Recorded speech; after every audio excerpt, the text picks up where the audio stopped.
We back again for the PCL March Madness, day 2. If you missed yesterday, don't even worry. We got a better day and a better slate of matchups today. Let me go ahead and put these on the screen right quick so you can see really what we're working with.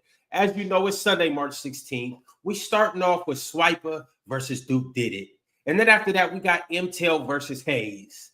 Then we got Casual versus Logan from Nerd Session. And as if one nerd isn't enough, two nerds is better. We got Jordan versus Carson from Nerd Session. And then last but not least, topping off an already crazy day in the PCL, we have Chill versus Mike the Champ. It should be a good day, y'all. As a matter of fact, it will be a good day. Starting with these first two contestants that I got. Let's go ahead and bring them up and let's get into it, y'all.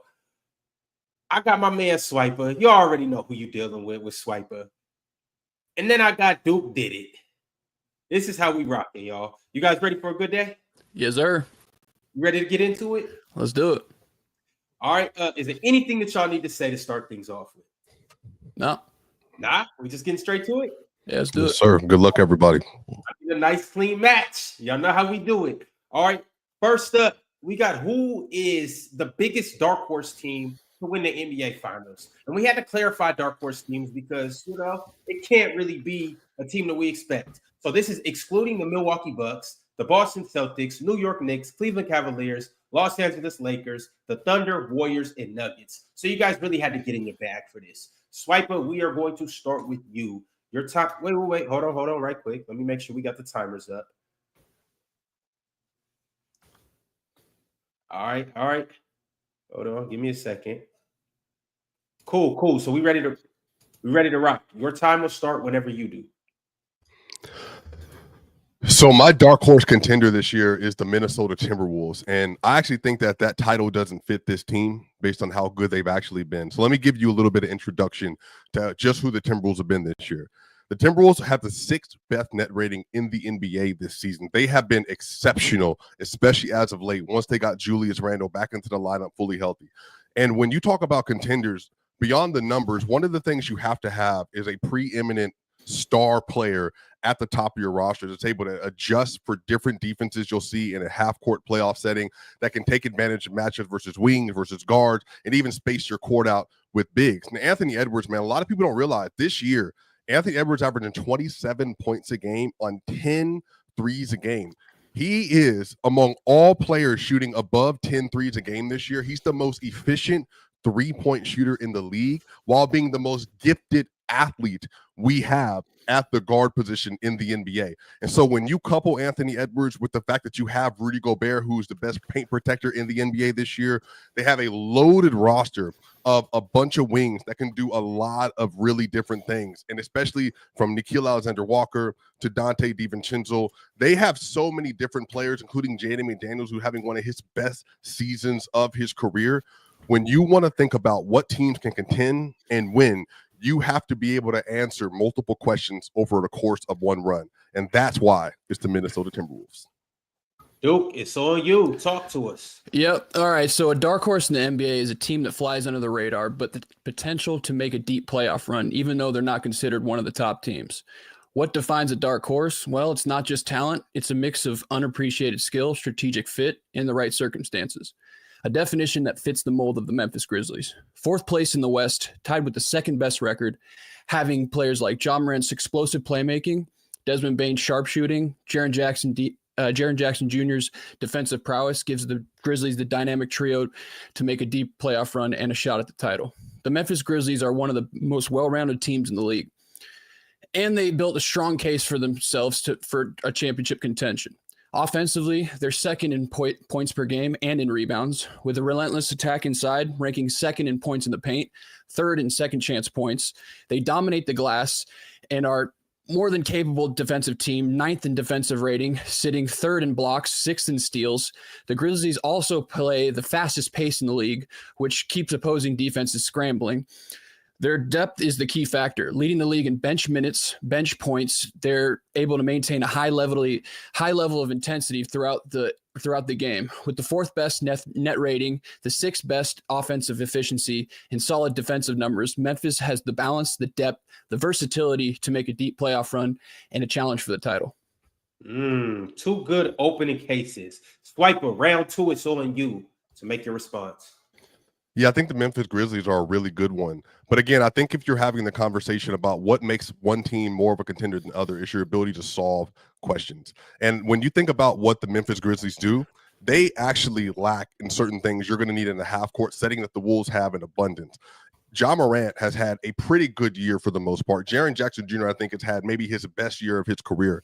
But the issue is, if you're telling me that you're going into a playoff setting and you don't have a guard that can legitimately extend the defense on a play-by-play basis, one that can also operate as a downhill threat and be able to step out to the three-point line credibly, you're going to run into a lot of issues. And especially with how the Wolves have been playing offensively, they have been one of the best offenses in the NBA since January 1st. And when you're able to space out opponents with a lot of floor spacing, which is what the Wolves have had as of late, you can defend the three-point line, you can defend the interior, and on top of that, you have multiple guards. Because in this Western Conference, you're going to have defenders you can throw at Shai Gilgeous-Alexander, J-Dub. You're going to have to be able to play versus the Denver Nuggets with Jokic and Jamal Murray. There is no team better suited to defend the best of the best in the Western Conference than the Minnesota Timberwolves, on the basis that they have a roster 1 through 9, and including when you do want to take Julius Randle or Rudy Gobert off the court, they have the best backup big in the NBA in Naz Reid, who can be a floor spacer, ball handler, and shot creator for himself. 1 to 9, they're suited better than anybody else. So you do. Go ahead. All right. So to be honest with you, I'm not also sure where you got 6th best net rating from. They're actually the Minnesota Timberwolves are actually the 8th best in the league. Just wanted to clear that up. Anyways, to talk about just like as far as what Memphis does defensively, people harp on their defense. They actually rank 9th, so they're top 10 defense, top 10 in offense. As far as like covering the teams in the Western Conference, when it comes to Denver. The Memphis Grizzlies have done an actually great job against them. Because they do a great job of scoring in the paint, and they do a great job of rebounding. They're the 2nd in the league in rebounds. And so what they do is they create an opportunity for themselves to get a whole bunch of second chance points. They actually put up the most points. They shoot the most shots in the league, and they get the most rebounds in the league. So to be honest with you, I think that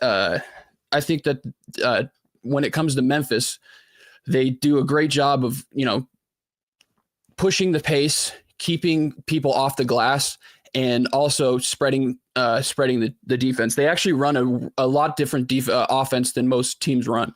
They run a motion offense. They don't run pick and rolls. I think Ja Morant is one of the only guards in the league that actually doesn't run a lot of pick and roll. He's mainly just penetrating, playmaking, and finding options that way. And so it creates a different type of challenge for other teams to play against them. And I'm done now. Yeah, all right, y'all. It is the final round, which y'all know what it is. 3 minutes. You guys are going back and forth uncontested. Do what you guys got to do. Let's make it happen. Here we go. Okay, sure. So and just to clarify, Duke, so where I got the numbers from, you get them from Dunks and Threes. All Dunks and Threes does, it adjusts for schedule as well. And so their numbers are going to look different because they're going to adjust based on what your schedule looks like versus who you're playing against. And so if you check Dunks and Threes, that's where you get the actual numbers from that I listed in terms of 6 in net rating. But I actually would like to ask you a question because you bring up not running a lot of pick and roll. Well, I do think that's also important. But you're bringing up a lot of pacing issues with the Memphis Grizzlies, which is what they do. They run really fast. They have to because they don't have a great half-court offense. Yeah. I think that's what I'm saying. If you're telling me that in a playoff setting, let me clear that up. A lot of people say that they don't run a good half court offense. They rank like 12th in half court offense. They put up the 2nd most points in the league, right behind the Cavaliers, and they're about like 0.1 point off, like difference off that. So they're putting up points. As far as like half court offense goes, well, when the game slows down, they're not going to play to other people's pace. They're going to keep their pace up, and they're able to play at that pace because they're really deep. Well, I think that's where you're getting a little bit confused, though. So half-court offense isn't just what it's measuring. It's also like who's on your roster to allow you to do that. For instance, when you watch OKC, when they played versus the Minnesota Timberwolves just a couple weeks ago, when the Wolves were hurt, didn't have a lot of players on the roster, having players like Naz Reid, you can work within the half-court, having players like Anthony Edwards, Julius Randle. Again, I think a lot of people have and I got to give Julius Randle credit because everybody knows I'm not super big on him. But, since returning from injury, he's averaging 19, 7, and 6 on 64 true shooting. And it's been his playmaking out of that nail position that's truly allowed for them to go after it. And another thing, when you're able to put Anthony Edwards on the court, surrounded with other floor spacers and Julius and Jaden as of late, and having Naz Reid, it opens up the paint for everybody else to be able to work. But, this is my other thing. I really think Memphis is good. But the problem with Memphis is they don't have the same level of defensive ceiling as the Minnesota Timberwolves do because they don't have a Rudy Gobert. They don't have they have a DPOI. They have Jaren Jackson Jr. One player. What I'm saying is they have Scottie Pippen Jr. Yeah, but that's right. That's Brandon Clark on the block. Compared to Nikhil and Jaden and Ant. And Dante DiVincenzo off the bench, that's still not going to be enough. Yeah, but let's say all right. Sure, go ahead. So when you look at the Timberwolves, and what they do, all they do well is they shoot threes. But the person that's kind of raising the floor for that is Anthony Edwards. And so when you double Anthony Edwards in clutch moments down in the playoffs, they're gonna force teams are gonna force them to have either DiVincenzo who shoots at like a pretty low percentage this year. They're going to have, who else is going to shoot for them? Naz Reid? Yeah. Well, Jaden McDaniels is one of the best floor spacers in the league. He's shooting well in the quarter. Walker has been back-to-back years, by the way, has been very good off ball as a catch and shoot 3-point shooter. They have plenty, which is what they have not been shooting that well. They're shooting more threes, but they're still scoring the exact same amount of points as they were last year. All right, y'all. As much as I don't want to cut this off because I felt like, hey, if y'all have 5 minutes, I feel like y'all could really get deeper into this and go crazy on this topic. But that was a good opening topic. The polls is going to be up. You guys talk to us. Let us know who you guys feel like chose the better team and made the more compelling argument. But now we're going to get into topic 2. Who's better? We talked about him just briefly. Triple J and now Domantas Sabonis. Who is the better big man, the better player overall? Swiper, we started with you first round. So, Duke, we're going to start with you second round. Kick it off. Your timer start when you do. All right, look, this isn't even a debate anymore. Let me break it down exactly why Domantas Sabonis is clearly the superior player to JJJ this season, and I'll hit you with the cold hard facts to prove it. First off, Sabonis is leading the entire NBA in rebounds, 14.1 a game, not just centers, the entire league. Meanwhile, Jackson's pulling down a measly 5.8. That's not even top 60 in the league. For a guy who's supposed to be an elite big man, that's straight up embarrassing. But it gets better. Sabonis is dropping 19.4 points on elite 65.9 true shooting percentage. That's top 10 league efficiency. Plus, he's dishing out 6.3 assists, which is crazy for a center. The man's got 9 triple-doubles, and that's third behind Jokic and LeBron, and 51 double-doubles, second behind Jokic. Sure, JJJ's putting up 22.6 points a game, but let's talk about impact. Sabonis is the engine of a playoff caliber Kings team, posting 16.4 player impact estimate that ranks him among the top players in the league. His versatility as a hub on offense, leading the break, operating from the elbow, dominating the glass, makes him virtually irreplaceable. The numbers don't lie. Sabonis is a walking double-double who impacts every facet of the game at an elite level. Jackson's a good player, but he's not even in the same stratosphere this season. Case closed. All right, Swiper, it's on you. Your time starts when you do. Yeah, that was a great opening segment. Again, I think one of the important things to always talk about with a player is how do they actually value versus other types of schemes in other contexts from playoffs to regular season. Now, you brought up JJJ's offense, and JJJ, before I even get into the numbers defensively, JJJ has been one of the best isolation and post-up players in the NBA this year. A lot of people don't realize this. For context, for everybody in the audience, Jokic is considered the best post-up player in the league. He's averaging 1.09 points per possession. But you know who also is Jaren Jackson Jr. this year. He's been one of the best post-up players in the NBA this year, one of the best isolation players versus other wings and centers in the NBA. This year, NBA.com has JJJ as a plus 8.5 net rating while on the court, and he's have a 107.5 defensive rating with him on the court this year as well. So before we even get into JJJ's value to the Memphis Grizzlies defensively, he has been their offensive hub this entire season. JJJ is not going to be an elite rebounder. He never has. But one of the things that people have to understand is JJJ doesn't hang out in the basket a lot because he's such a valuable defender. His ability to play at the rim, to play in space, in pick and roll, to switch out onto bigs, wings, and guards is almost unheralded in the league amongst other players, except like Anthony Davis and Bam Adebayo. JJJ, before going down with injury, was a projected DPOY because there's not a player in the Western Conference on a playoff team right now that adds more value than him defensively in the entire conference. All right, so when you're big and you're playing on the wing, and you crash the boards like the Memphis Grizzlies do, because they crash the boards better than any team in the league, and you still only are pulling down 6 rebounds a game. That's just atrocious. I'm sorry. For a 6'11", 6'10" big man who's got a 7'2" wingspan, you can't get more than 6 rebounds. That's just embarrassing. All right. So let me get back into what DeMontis is better at. Jaren Jackson Jr. Then he's better at finishing at the rim. He's a much more efficient scorer, better facilitator and passing out of a double team, better moving without the ball and positioning. He's a better offensive rebounder, obviously. He's better at putbacks. He's better at the pick and roll and screening. He leads the league in screen assists. Defensively, I don't know if you know this. I don't know if a lot of people know this. And the last time I checked, the best post defender in the league is Domantas Sabonis. The best post defender.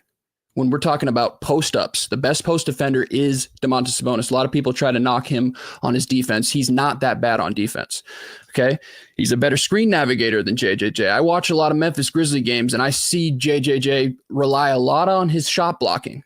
And so what he does is he gets lost in screens a lot and he, relies on him recovering and making a play that way. So he's a lot better. Domantas is a lot better screen navigator. He's a much better help defender. If you watch Kings games, you watch Memphis games, you watch the positioning of Domantas Sabonis, and he does okay. Back on you, Swiper. Talk to us. Yeah, I would hope that my biggest, not a primary screen navigator, but there's no contest between who's a better off-ball defender, who's a better rim protector, who's a better switch defender. There's not a scheme that JJJ does not excel in defensively, and I think that's where the question's going to come down to. Jaren Jackson Jr. is not just going to be able to translate his offense success right now, but it's also going to translate to the playoff, because one of the things that the Kings struggle with this year is Sabonis, even though his percentage is high, is not an actual floor spacer. JJJ is. He is someone who actually can extend where the defense is guarding you and how they're guarding you. I mean, people don't realize this, that Sabonis, as good as he's been in the regular season, since 2019, he's played in 7 playoff games, shooting 49, 20, and 57 splits. One of the reasons is he doesn't have go-to moves he can consistently get to on the offensive end, let alone defensively. He is not good enough on that end to make up for the deficiencies he will have in a playoff setting. JJJ on the other end will go into the playoffs and be one of the best defenders in the NBA, while also being able to play in a half-court setting against slow-down offenses, to be able to work out of the nail, work out of the pick and roll, the pip and pop big, or be able to work in the post in any situation that you need to get him in. And on top of that, the Grizzlies are also a top 3 rebounding team in the sport. It is not JJJ's main responsibility to secure rebound. They are a collective bunch at doing that. And with him on the court, they are phenomenally way better than the Kings are with Sabonis on the court this year. Last 3 minutes. Let's get into it. All right. So you shouldn't have to rely on we're saying who's a better player. So if we put JJJ on a team that isn't a good rebounding team and he doesn't raise the floor for them because he has to rely on his other teammates to get rebounds for him, Domantas doesn't have to do that. Domantas is getting after every rebound. He's an absolute beast on the glass. He's an absolute hustler, dives after loose balls. You can't pass that up as a player. I want the player that's going after the ball, getting me extra possessions, giving me putbacks, setting great screens, getting players open. Also, he's a more valuable player to have on the court than JJJ outside of defense. You say he doesn't stretch the floor. He doesn't stretch the floor. Yeah, because of the volume.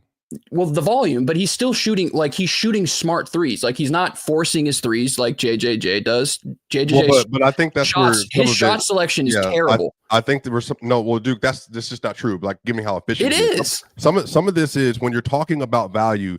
The reason why you're saying like, okay, you would value the rebounding. Well, that's all you have. Like in terms of you have way more. The only hold on. Defensively, the only conversation that is even to be had is in ending possession as a rebounder. There is no argument at any point on the court because, again, JJJ positionally, we had a whole argument about Al Horford the other day on the channel. Yeah. And one of the reasons why JJJ is so valuable, very similar to Al Horford, you can play him at the 5 and have no drop off from what you need to do to execute any scheme. So there are literally with Anthony Davis, Bam Adebayo, and JJJ, those are only the 3 defenders you could run any scheme with and maintain a level of effectiveness defensively because of their ability to play at the rim and play in space. There is no argument between JJJ and him defensively. Your argument is going to come down to offensive potency. In a playoff setting, we have already seen Domantas Sabonis not be able to do enough on that end to make up for the value he doesn't have. He's absolutely doing his job on defense. He's the best post defender in the league. He's guarding his position. Sure, he's not more portable. If you value portability on defense, which a lot of teams do, and I get it, if you value portability, sure, JJJ is better than him at that. But he's guarding his position the best in the league. That's something that Joker's not doing. Okay. He's guarding his position. I had to throw that in there. He's guarding his position the best in the league out of, as far as the post defenders go. He's not more portable, but you could say the same. Okay, well, JJJ's not rebounding like a big isn't. So you take what you get. I would rather have the extra possessions than just somebody who can guard multiple positions, because I can go get that in a wing. I can go find that. All right, fellas. That was a good topic too. Amazing debating, amazing jabs, and just amazing points altogether. Let's get into topic 3. It's crazy. I did not deserve that wrong. Let's get into topic 3, y'all. The poll is about to be ran. You guys vote on topic 2. Who you guys believe won? Now, topic 3. We have which team will be better next season, the Raptors or the Pelicans? Now, y'all, before you go crazy in the comment section, this is a mid topic. This is a mid off. This is the PCL. We talk basketball. We talk hoops. We don't just talk about the best players. We don't just talk about the best teams. We actually have debates on why lower level teams can be better or will be better or won't be better. So here we go, y'all. Who will be better next season, the Raptors or the Pelicans? Swiper is back on you first, and your time starts when you do. Yeah, so when you look at the Raptors, they are very sneakily building a similar concept to what OKC has. A bunch of very large wings who are able to do multiple things at once. You got Dick is 6'6", RJ Barrett is 6'6", Scotty Barnes is 6'7", Brandon Ingram 6'8", and then you got Mogbo 6'9", Ochai Agbaji 6'4", Chris Boucher is 6'9", and Jacoby Walter at 6'5". What they're doing is they're putting as many wings on the court as possible that can do multiple things at once, including playing off ball, cutting off ball, playing very good defense, having switchability, and then having a rim protector, one of the best in the league in Jakob Poeltl. And so one of the things they also have is Scotty Barnes. I know a lot of people don't realize this.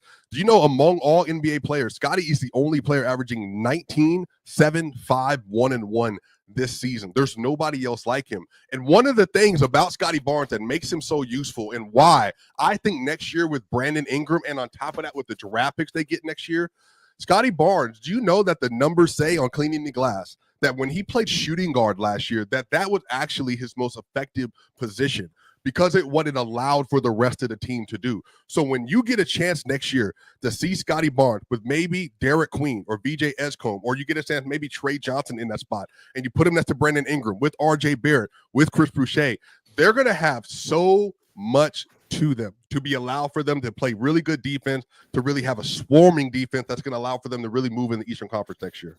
Swiper make a pin in the North crowd. Check them out. It's all you do. Talk to us. All right. The Pelicans season has been a masterclass in Murphy's Law. If something can go wrong, it has. With the 17-46 record, they're currently 14th in the Western Conference, proving that sometimes the best offense is a good defense, especially when it's your own. Zion's hamstring injury has been a real game changer. Specifically, it's changed the number of games he's played in those rare appearances, 28 to be exact. He's averaged 24 points, 7 rebounds, and 5 assists, reminding us that Zion is him. His absence left a scoring void that was hard to fill, much like trying to find a good parking spot at Mardi Gras. Then there's DeJounte Murray, whose Achilles injury left me devastated for the Seattle-born King.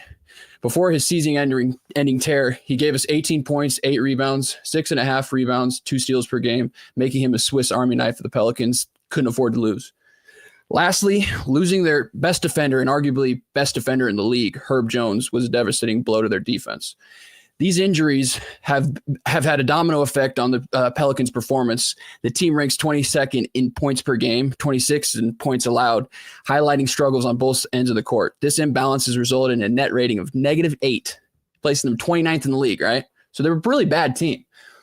And I'm going to go more into my second round, explaining why them getting their health back is going to propel them in a much better direction. Back to you, Swiper. Let's do it. Yeah, I think the biggest way that I can kind of paint a picture of what the Raptors are aiming to do is that Celtics game this year, which they beat the Boston Celtics 110-97. And the reason why is the Celtics were at full health in that game. But what they did, they prevented the Boston Celtics from getting into their offense on every single possession on the first option. Because what they want to do is they want to swarm you to the degree where they're forcing you to do different things than you planned on. And one of the things that makes them so good and what makes Darko such a good coach is you give him a dispensary of having 7 to 8 wings who know how to play defense. They're committed to playing team basketball, and you have enough shot creation between Emmanuel Quickly, between Brandon Ingram, between Scotty Barnes, between Dick Grady. They have so many players that are going to give them a lot of different portability next season. And what I like is they're not built on one superstar. They're not hoping one superstar is able to stay healthy. They're looking for small incremental development from within their roster from multiple players. And think about this. They gave Brandon Ingram a 3-year, $120 million deal. Brandon Ingram, that's going to be a 28 season for him next year. If he's able to come in there and be a 25-5 player like he's been in the past, and then you put him next to RJ Barrett, who had a career season this year, you put him next to Scotty Barnes, they're going to be able to run 3 players, 6, 7, and bigger, who can all shoot, shot create, and play make for other people. They have a very unique formula, and you look at where the NBA is right now, trying to prioritize wings that can do both things. They're in the best position possible. Okay, so 265 games missed by 17 different players. Okay. They just need to get healthy. This team needs to get healthy. And this is a question where I don't care what either of these teams have done this season. It makes no difference because we're talking about next season and how they're going to be better next season. Okay. If the Pelicans can get healthy, when Zion plays, they're the 7th. When Zion's in the game, they're the 7th best offense in the league. When he's out of the game, they're like dead last. So they need him to play. If they can get him, he's at like 28 minutes a game right now. If they can get him to like 32, 33, he's looking so much better. In the last like month and a half, he's looked like the 10th best player in the league. He's better than Scotty Barnes. Okay. Let's just throw that out there. He's a better player than Scotty Barnes. They've got Trey Murphy III, who's an incredible player, very underrated player. DeJounte Murray, yeah, everybody in PC hates DeJounte Murray because he's inefficient, But to be honest with you, DeJounte is one of my favorite players in the league. He is very well-rounded. Yes, he turns the ball over, and yes, he doesn't shoot the best percentages. But he puts up numbers. Like, you don't have to be everybody doesn't have to be incredibly efficient. Okay. And then they got Herb Jones, who I really do think is one of the best perimeter defenders in the league. I don't really care what people have to say about that. And if we can get these guys to play more okay. We got round 3. Continue to go, fellas. Let's get real quick. Let me get back to my point. If they can get all their players back, they draft themselves either Cooper Flagg, Dylan Harper, VJ Edgecombe, one of your Baylor guys, Yves Messi, another one of your Baylor guys, learns how to say his own name and learns how to play basketball. And then I think that if they got a center like Santi Aldama or, somebody like that, brought him in, they're already going to be better. They're only 4 games behind Toronto right now. and they're in a way better division, and they're playing way harder competition than the Toronto Raptors. And sure. And I think that would be a part of my point too, though. And I think one of the things I would even ask you to honestly look at is one of the reasons the Thunder, without Chet Holmgren, without Isaiah Hartenstein, one of the reasons they've been so dominant this year, other than having a top-of-the-bin elite superstar in SGA, is having J-Dub. It's having Cason Wallace. It's having Alex Caruso. It's having Lou Dort. One of the things you need in this league is more important even at times than having just necessarily an elite rim protector, which, again, Jakob Poeltl is good at. You have to have players that can close the gaps defensively and limit the amount of space you have access to. And they are probably in the Eastern Conference going to be one of the only teams that can deploy 5 wings at one time and have an elite defense on the court. And on top of that, like I said, if you have Brandon Ingram, you have Scotty Barnes, you have RJ Barrett, you have Emmanuel Quickley, they're going to be able to play their best players and still be able to create shots on the other Brandon end. Ingram, black hole. Brandon Ingram, black hole. He's a good player. Any team he's been on, yeah, he's a good player, but he's a black hole. It's like he's not really though. Who's a better playmaker, him or DeJounte Murray? Well, I think that's a mid-off. I'm not gonna lie to you. But I will say this: DeJounte Murray. One of the things that we did see from Brandon Ingram already, though, in the Laker days, remember there was a stretch before he got traded to the Pelicans where he had to play point guard and he excelled at it. And there's times with the Pelicans he had to play point guard due to injuries, and he was very good at it. I think what's going to happen now, Brandon Ingram's going to be slotted back in his rightful position, which is going to be playing that 2 guard next to other players where he slows down the game for also players like Scotty Barnes. Well, Scotty can Magic Johnson, Scotty Barnes. But the thing is, Scotty can excel in that system, though. What I'm saying is, Scotty can, of the way but he Brandon can't. Brandon can as well because Brandon wanted to be the number one for the Pelicans, and now he's going to the Toronto Raptors where he's going to get the ball. He's going to control the ball. He's going to dominate the ball. But you do agree Brandon's going to be in a different place that's going to be able to lift up his skill set as an offensive player. And let alone he's not going to have to work as hard defensively because he's going to have real talent around him next year. So I think that's the thing. Like the heel that I'm going to willing to die on with the Raptors. He had real talent around him last year in the league going into the next year of the. He had real talent around him last year though. And the Memphis Grizzlies. Well, they almost beat the Lakers. Memphis Grizzlies did exactly what I'm talking about. They had all those injuries last year, and look where they are now. They all got healthy. All right, fellas. Let me step in. Once again, we got a good battle coming up next, but this was a great battle right now. I wish I could let you guys go even more. Dude, we probably going to have to get you on the panel so you and Swipe can hash out your differences. Yeah, it's my first time hearing you, Duke. It's my first time really getting loose, so I appreciate you guys letting me do it. No, I think you were very well prepared, more prepared than I can say of never mind, my bad. I almost removed you. I almost did, but on the way out, y'all, do you guys have anything to say to the people? Anything that you guys need to get off your chest, and anything to any of the other contestants or even judges? Well, Duke, you're a Sonics fan? Are you from Seattle? Yeah, yes, sir. Do you know Ron? Yeah, I know Ron. I know. I mean, I know him just because of this, but I know Ron's from here. You definitely need to come on the panel one day, bro. I'm Seattle to the death. Come on. 10 toes down to the sound. All right, Duke. We're going to get you. Puget, that is. Facts. Duke, we're going to get you up here soon. Swiper, we're going to catch you on Monday. We got some things to talk about.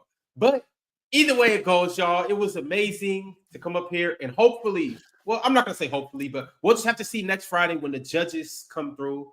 Maybe, just maybe, the Washington Wizards can beat the Denver Nuggets. But until then, y'all, we'll catch y'all on the flip side. It was amazing. Thank you, Swiper. Thank you, Duke. It's time to get into our next matchup. Y'all, before we do that, though, let me let you guys know that we will have an after party on Playback tonight. Why? Because the PCL is brought to you by Playback. It is sponsored by Playback, and it is powered by Playback. Tonight at 9 p.m. Eastern time, I invite everybody up here to come and kick with all the panelists from today, all the debaters. We will be watching the Thunder versus the Milwaukee Bucks, and we'll see Giannis get these guys 40-point triple-double. Whatever the case may be, you guys pull up, enjoy the game, and enjoy the contestants. We're going to talk hoops, we're going to talk the battles, and we're going to do everything in between. Also, just a reminder that the PCL is not just for bragging rights. It's not just for the PCL belt, but there's a $5,000 cash prize for these gentlemen to potentially win. All right, y'all, let's get into it. The next two that we got is Mtel versus Hayes. Now, if you guys tapped into the last PCL, you know these two had some words that they exchanged. They had a heated back and forth, and they both called each other out. And they said they wanted to see each other. So, Santa came early, and these guys both got what they wanted. So let's get into it. Mtel, what's going on, my man? Yo, I'm ready, Ron. You specifically asked for Hayes, right? Yes, I did. This is who you wanted, right? This is exactly who I wanted. All right. Well, let's get into it. Hayes, what it do? What's going on? What's up, brother? You've been What's going called. on, Mtel? Now, I disagree that we had a heated exchange. Me and Mtel actually get along. We just want this debate. Yeah, Sure. So y'all just got a little smoke. It ain't no funk. Yeah, It's just smoke. I mean, shout out Dion. He said he want people to be less friendly throughout this competition. So outside of this, he can be my brother, but like in this box, no, I'm about to say it's a rivalry right now. But outside of this, we good. All right, let's get into it, y'all. Mtel, you are going to go first. Hayes, you gonna follow up. Y'all already know how we're gonna get into it. We got 2 minute and 30 rounds, and then our last round is a 3 minute back and forth. The first topic that we got is which contender has the biggest flaws in the NBA? Talk to us, Mtel. Your time will start when you do. All right, so I went with the Grizzlies. The reason why I did that is because we opened the books up. I'm telling y'all, I was ready to tell y'all why the Celtics is the most flawed team compared to the Cavs and Thunder. I was ready to do that, but we opened the books up to like the top 6 teams. So I went with the Grizzlies. The reason I went them, y'all know I love Ja, but this has not been Ja's best season. If you look across the board, his numbers been down literally like everywhere. This hasn't been his best time attacking the rim. He's been turning the ball over more than usual. He's shooting worse.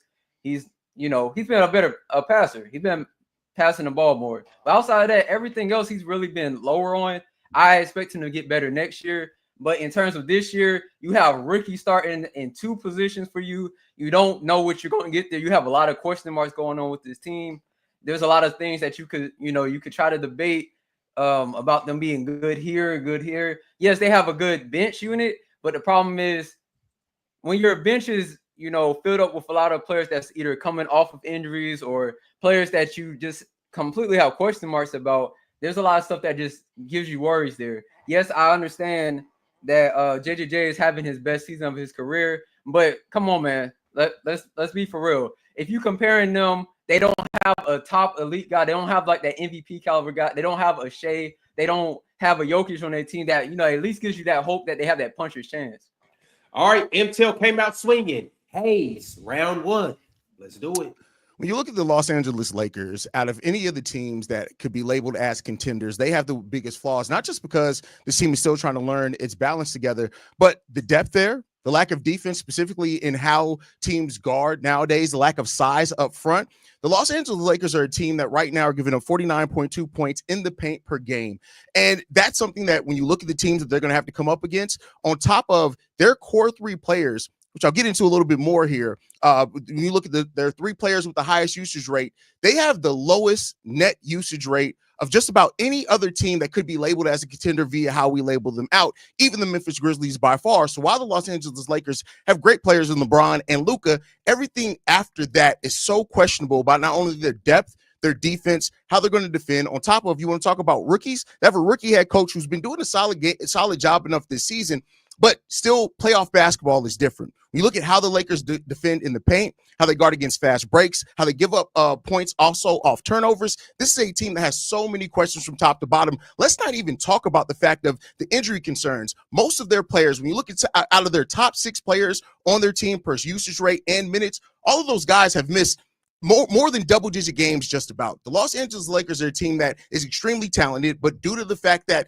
they have not had a time to build around this version of the team yet in Luka Doncic, they're so questionable going into the playoffs and being true contenders leading into this season. So I look at it this way. The Lakers are the biggest question mark here for me. All right, Hayes, we kicking the rock back to, or Mtel, we kicking the rock back to you. Round 2. Hold up. You muted. My bad. All right. Okay, I'm glad you brought up injuries. We know JJJ literally just came back from injury. We know Ja is literally hurt right now. We know Ja's been missing a lot of time throughout this whole season.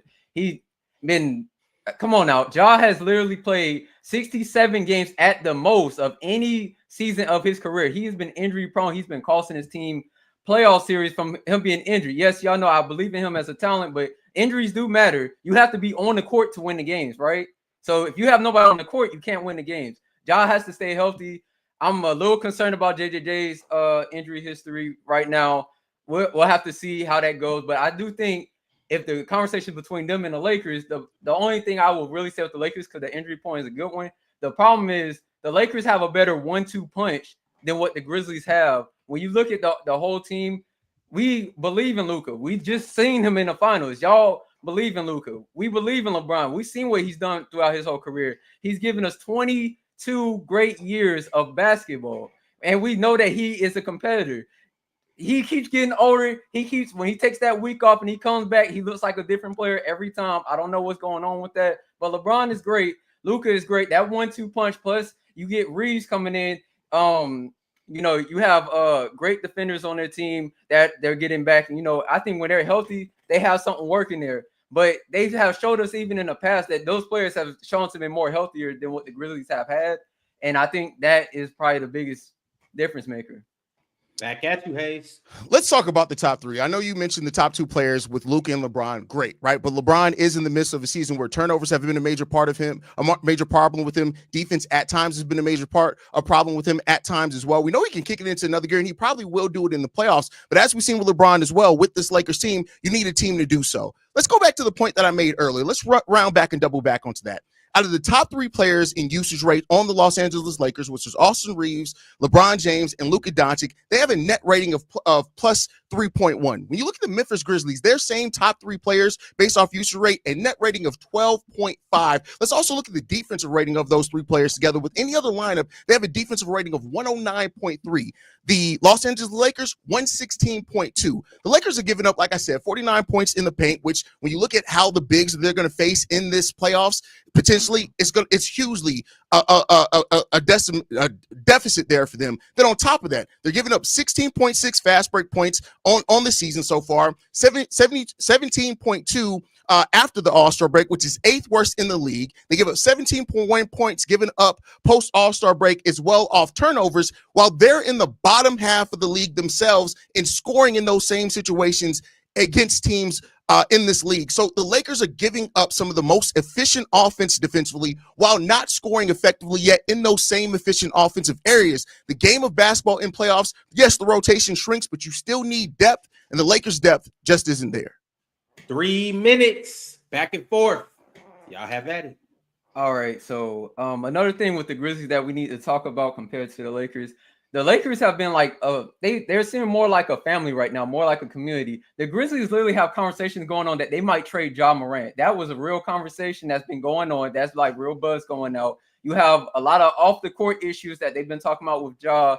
They're not even using him in an optimal way. Honestly, before like this past, week or two, Ja really looked like he just been out there just doing whatever, and the rest of the team is playing basketball without him. I haven't liked that for him, and I've been, kind of curious about that. What else do you have on the Lakers for me? You're done? I'm curious. All right, I just want to make sure. When you look, here's the thing, right? You can talk about Ja Morant all day long. This season he's been doing more facilitating than ever before. Yes, he has not had the scoring prowess that he's had before. I understand that, but let's be clear. It's about the team game of basketball. And what does defense do? Defense wins championships. The Los Angeles Lakers are a team that has not found their rhythm yet. The Memphis Grizzlies, yeah, we could talk about health. That's a question there. But the Lakers have health questions as well. Yes, they absolutely do. You're talking about rumors we're talking about actual stats and proven in the game of basketball here. The Memphis Grizzlies right now are more battle tested. They've been through more, and they're better when they're together than what the Los Angeles Lakers have gotten to show so far. Yes, the next version of this team should be and will be great. But let's be clear here, man. When you give up as many points in the paints, have as thin as a front line as what the Los Angeles Lakers do as well, look at the front courts that they're going to be facing in the Western Conference Finals. In the Western Conference playoffs. Look at that front court. Do you tell me Jackson Hayes and Alex Len are going to be able to defend against those teams? No, they're not. And it's It's a simple fact of the matter is you need depth and you need bodies. Right now, if a team gets physical and is able to abuse the Los Angeles Lakers in the paint, they have no recourse for it defensively. You talk about Luka and what he's done in the playoffs. Yeah, he's been great. He's been amazing. He's done amazing things. But are you trusting Luka Doncic to stop anybody defensively? You can score all the points you want in the world. You have to be able to stop teams. And the fact is that a point that you should have made in this is that actually the Lakers have been better defensively when Jackson Hayes is on the court and in the paint. But you know what? I won't give you your point for you, Mtel. The fact of the matter is coming back to all of this, the Lakers have just not had it, man. Okay, I'm glad you said that. You know, the Lakers have had one of the top 10 offenses and defenses since they've had Luka on the team. You can talk about him as a defender. The Grizzlies have a bottom 6 defense right now. Bottom six defense. Yeah, their offense is great. Their defense is not the best. We know that they don't have the best rebounding. Your power forward and center is getting out rebounded by your 2 guard. But I think that matters. Are we gonna ask Desmond Bane to grab all the rebounds? Is that what we're doing? Somebody gotta grab the rebounds and we gotta play defense. All right, y'all. The time is up. That was an amazing topic 1. Y'all came in, y'all held y'all own, y'all did what y'all was supposed to do. Now let's go ahead and get to topic 2. Chat, you guys already know the drill. Like the video, subscribe, and go vote on the poll for who won topic 1. Topic 2, here we go, y'all. Paolo Banchero versus Bam Adebayo. Which player, which big man would you rather have? Mtel, you kicked it off round 1. So Hayes, round 2 is going to be on you. Let's make it happen. Over the course of this round, I want to make the case for Bam Adebayo. We know that Bam Adebayo is not nearly the scorer than Paolo Banchero is. But when you look at what Bam can still do offensively, while being as efficient as he is defensively and being able to guard multiple positions, more on that here in a minute, Bam Adebayo right now impacts the game of basketball in more areas than where Paolo Banchero does. I think that if you're talking about which player you would want on your team right now, if you're in a situation with winning right now, Bam he makes a bigger impact in more areas of the game that actually constitute winning and contribute to winning basketball games. Bam's ability as a defender over the course of his NBA career, both when he's isolated out, he's one of the best in the league in that. He's also one of the best at guarding multiple positions. Bam, on top of all of that, has been a player that no matter what role has been called for him, he's increased his role basically every single year and thrived just about in it in every single year. Is Bam a perfect player? No. Is Bam ceiling as high as Paolo Banchero's long term? No. But if you're talking about right now, Bam is not only more battle tested, has more experience, has been through more playoff battles, has a higher win percentage, has a higher defensive win share as well. Bam right now is the player that I would want on my team because I'm trying to win basketball games. And in winning basketball games, you need dogs. Now, it's hard to quantify dogs, right, in the number of a stat.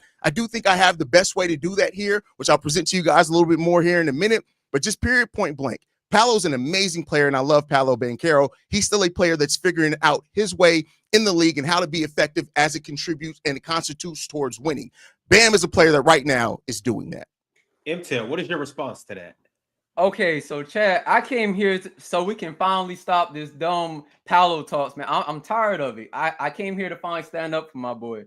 I just heard you talk about winning with Bam. The Heat are currently on a 7-game losing streak. They have 29 wins on the season. Yeah, we only have 32, but you know what?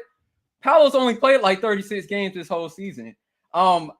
This is what I want to tell y'all, chat. Before Paolo got injured, I know 5-game sample size. I'm sorry, all this is going to be sample size because he only played like 36 games this season. In that time, he was averaging 29 points per game, 8.8 rebounds, 5.6 assists, 0.6 steals, 0.8 blocks, 2.2 turnovers. He was shooting 50, 34, 64, 59 true shooting. 5.8 plus minus. Somehow he had a 44 plus minus. The first game and the worst plus minus we had through that time was negative 19, and somehow it still comes out to negative. 5.6. That jump's stupid. Paolo has been really a player of 3 tells, which I'm gonna really get into that. You have beginning of the season, you have post oblique, and then you have Paolo from right now. We want to talk about each version. So when I really get into the next round, I'm gonna really tell y'all about the next version of Paolo, and I'm gonna really compare that to this version of Bam that we're seeing today. And I got y'all, chat. Don't worry. Back to you, Hayes. All right, let's talk about Paolo. The Magic have played 34 games with Paolo, 34 games without Paolo. They have a 55 win percentage without Paolo Banchero, 35 win percentage without. Now, yes, coming back from injury is a little bit difficult, but Bam Adebayo has a win percentage of 56% over the course of his NBA career. Paolo, 48%. Not only does Bam Adebayo, by the way, lead the league in total isolations defended at 1,082, but he only allows 0.82 points in those isolations defended. As a matter of fact, while he has some of the highest, he has an 84 percentile in the NBA as far as isolations defended and only allows scoring on 33% of those isolations. When you look at how Bam versatile defensively, right? He guards and allows a 41.9% shooting percentage when he guards in isolation. Against forwards, he allows a 43% shooting percentage, and then a 47.9% shooting percentage when he guards centers. Bam Adebayo is one of the most versatile weapons in the game of basketball right now. Yes, we know that the Miami Heat are in the midst of turmoil over the course of their season, but we're talking about the player here. We're talking about how that player contributes to winning. Right now, Paolo Banchero, if you look at his NBA career, all the scoring prowess in the world, and he's amazing. The fact of the matter is, his team has only been plus points per 100 possessions when he's on the court once. That's his rookie year. At both his other two seasons, negative 4.1 last year, negative 1.9 so far this year. And let's not even talk about the defensive win shares. Defensive win shares for Paolo Banchero are basically non-existent. Players that he's guarding on average shoot 3% better when he's guarding them. Mtel, how you gonna defend your boy Paolo? All right, I'm glad we went to all of these points. So we talking about Paolo coming off an injury, chat. Like I said, I'm gonna come back to that. Let's go ahead and talk about what his numbers was during this injury. I project that his injury stopped after he played Golden State. Golden State recently, there's only an 8-game sample size, but that is when I would say he actually looked healthy to me for the first time all season. Okay, so during the injury time, yes, 20.6 points per game, 6.6 rebounds, 4.8 assists. He was shooting 41, 29, 66. I know, atrocious, garbage, trash, right? Well, okay, let's talk about Paolo right now. Paolo right now is giving you 32 points per game, 7.4 rebounds per game, 4 assists per game, 1.6 steals, 0.4 blocks, 2.5 turnovers, 54 shooting, 41 from the 3, 80 from free throw, 66% true shooting. A 1 plus minus if that matters to you. 41% on 6.4 threes per game. Who say he can't shoot? This man shooting 6 threes per game and hitting them at a 41%. Are you debating me or are you debating what? It's all you, Mtel. I had to mute Hayes. It's your round, Mtel. Go ahead. Okay. Yeah, I'm talking about this. This is the narratives I keep hearing. We're talking about Bam, right? You didn't even bring up Bam today. You're talking about Bam in the history. We're talking about Bam of this year versus Paolo of this year. Okay, y'all called him an inefficient shot chucker. He has not been that in this stretch. He has not been that when he's been healthy. That's been my whole point. I'm tired of the narratives. This man is a great basketball player. 3 minutes. My fault. I did think we were in third round. My bad, Mtel. I didn't mean to step on your point there. Here's what I'll say.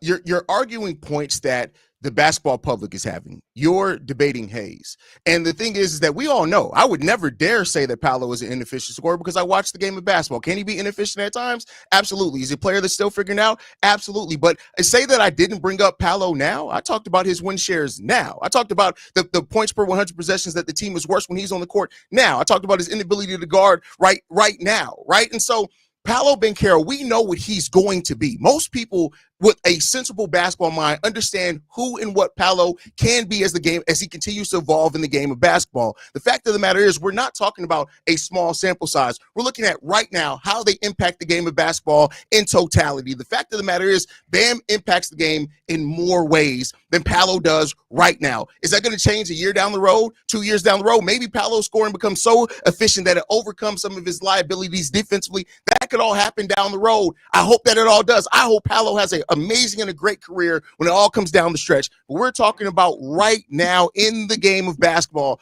Bam is not only more battle tested, he's been through more. He's had to be on teams with so much different makeup. If you're getting a player right now to be on a team, Bam is a player that you don't necessarily have to worry about because he's going to find a way to fit in. He's going to defend at a high level. He's going to be able to defend multiple positions. He's going to be able to switch out. He's going to be able to cover up some of the defensive efficiencies of other players on the team, players like a Paolo Banchero, so they can focus on what they do best in scoring. It's just the and that's it's just where the fact I'm gonna of have that. to. Go ahead. That's where I'm gonna have to go ahead and jump in right there. I mean, we talked about Paolo as a defender, right? Let's talk about some of his career defensive field goal percentages. Hold on right quick. Mtel, it is your time. I put the 3 minutes up. Hayes, you went for a minute and 30 seconds. Mtel is back on you.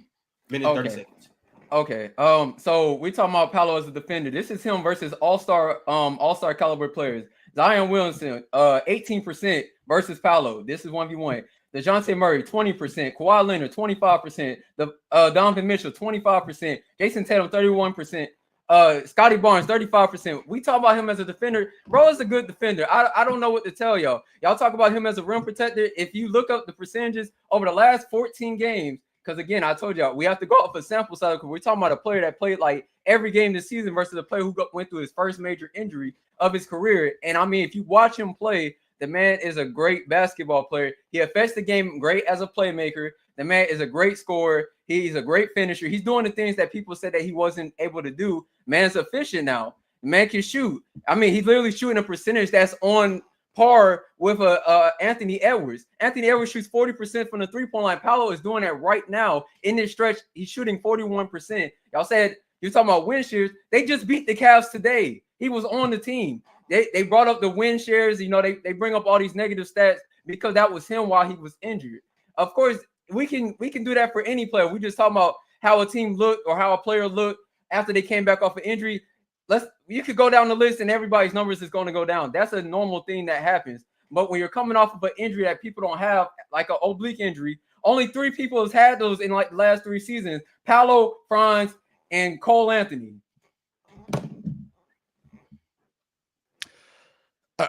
Here's what it comes down to. I get what you're saying in the sense of Paolo. It feels like you're arguing more the case of how people view Paolo than the actual debate that we're having. The debate isn't who and what Paolo can be. The debate isn't how he's responded back from injury. The debate is right now, who would you rather have on the team? Right now. If you were taking a game of basketball today and building out a full team, who would you rather have? That's not Paolo Banchero right now. Like, again, years down the road, yes, cool, great, it's fine. Like, Paolo is going to be great over the course of his NBA career, but he has a lot that he needs to figure out. One, scoring a bunch of points, that's great. But as we've seen before, there are a lot of scorers across the NBA that do not win, that have really good scoring numbers. So yes, Paolo's going to be a good scorer, but even on his team, he's not even trusted yet to even close out games when they're in clutch situations more than Franz is. So that's another thing and a knock against it. Not to say that you're looking at Bam to score, but I tell you what, if you're looking at who's going to make a game-winning play on offense or defense before, it's going to be Bam Adebayo. Bam is right now, as I've laid out here, when you look at all the positions guarded, you look at the efficiency he's guarding that, how he does not allow over 50% shooting. Matter of fact, he doesn't allow over 45% shooting other than against centers in the paint. Then let's also talk about the offense. Both Bam and Paolo are both players that like to score near the rim. On average, Bam Adebayo scores 11.5 feet away from the bucket this season. Paolo Banchero, 14.7 feet away from the bucket. Wow. Most of Paolo Banchero's buckets. Chime in, Mtel. This is a back and forth. Yeah, I know. I wanted to make sure that he was finished. You know, he told me first round. But yeah, you know, okay, let's talk about Bam in this stretch right now. He's averaging 17 points per game. He's getting 10 rebounds per game, 4 assists, shooting 49, 31, 75, 56% true shooting. That's pretty solid. That's the 15 games since Jimmy Butler's been off the team. Since Jimmy's been off the team, they have not been winning these games. They have been on a very bad losing stretch. So I mean, to say that Bam is a better winning player, he played with a better player that enhanced the team to different levels. Somehow Jimmy was making players like Gabe Vincent look like a borderline star player. He was making him look like a starting level player in the NBA. He did that with a few different players, and you watch these players go to other teams. Yeah, but here's the point, though, Mtel, is that you say that, and that is a great point. But we saw players that were those same level players on the Orlando Magic, if not a little bit worse, maintain being top 4 and 5 in the Eastern Conference without Paolo. Paolo comes back, and now they're struggling to hold on to the 8 seed. Like, so I get what you're saying, and we're like, let's be clear. Like, Paolo's put up great numbers. They're 3 and 7 in their last 10. Good win against the Cleveland Cavaliers today. Great, fine, whoop the F and do. But at the end of the day, like, they're still competing right now for a play. And the fact of the matter is that team was supposed to be in a much different place coming into the season. The fact that they got worse, shooting team in the NBA right now. Come on. That's why. All right, so that was heat. That was fire. Y'all came with it. The second topic, the first topic, y'all came out swinging. Second topic, y'all really came out and did y'all thing. Third topic, we'll see if you guys can take it to the next level. because we are debating who's the best shooter in the NBA right now. Now, obviously, there's one guy that we don't need to speak on. So outside of Stephen Curry, who are you guys taking? Mtel, you went first round. Hayes, you went first in the second round. Mtel, we're going to kick it back to you for the third round. Who are you rocking with? Your time starts when you do. All right, so the player I went with, Chad, I went with Derek White, and let me tell y'all why. I compared Derek White to everybody else, and at first I picked him, off the top of my head. I looked up who had who was shooting some of the highest percentages in the league. I saw Derek White, and I started thinking about it, and I actually looked up the numbers and I compared it. To be honest with you, you would think it sounds crazy, but it's really not. I ran the numbers. Derek White versus the field, 39% for Derek White on 9 3-point attempts per game. Let's talk about other people in his lane. Dame Lillard, 38% on 9.1 attempts.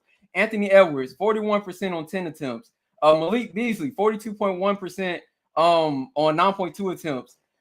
Donovan Mitchell, 38.4%, 9 attempts. Jordan Poole, 38% on 9.3 attempts. These are the only people that's like in the realm that I'm even willing to listen to.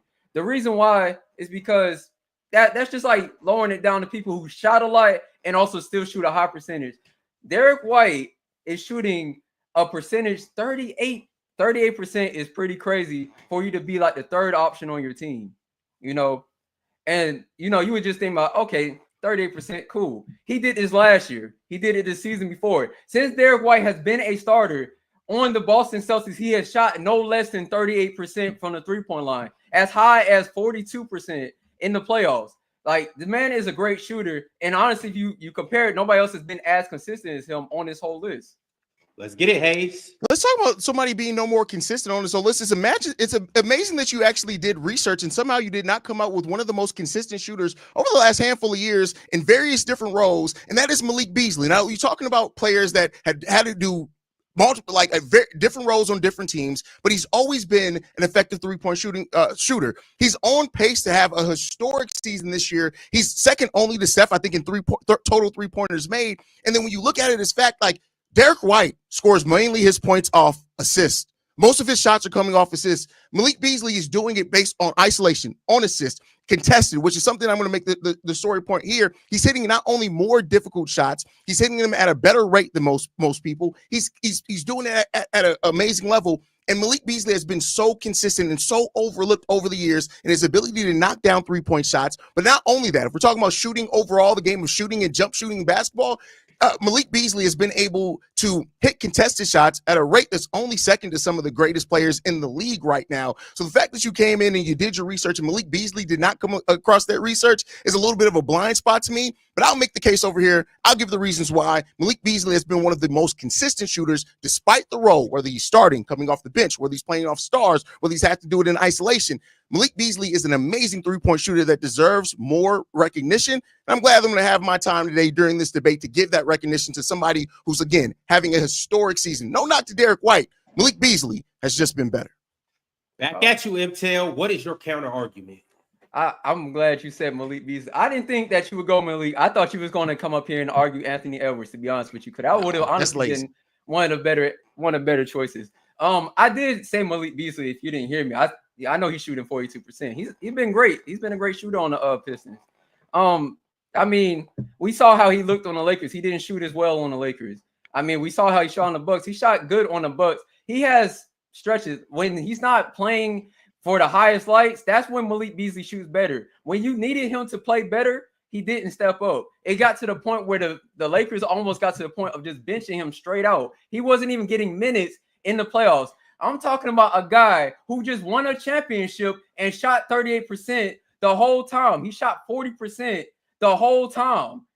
This is not just 1 game, 2 game sample size, not 1 year sample size. This is year after year. This is a 3-year sample size I went back to. That's the only reason I didn't say somebody like a Dame. Dame didn't even make the playoffs the last 2 years.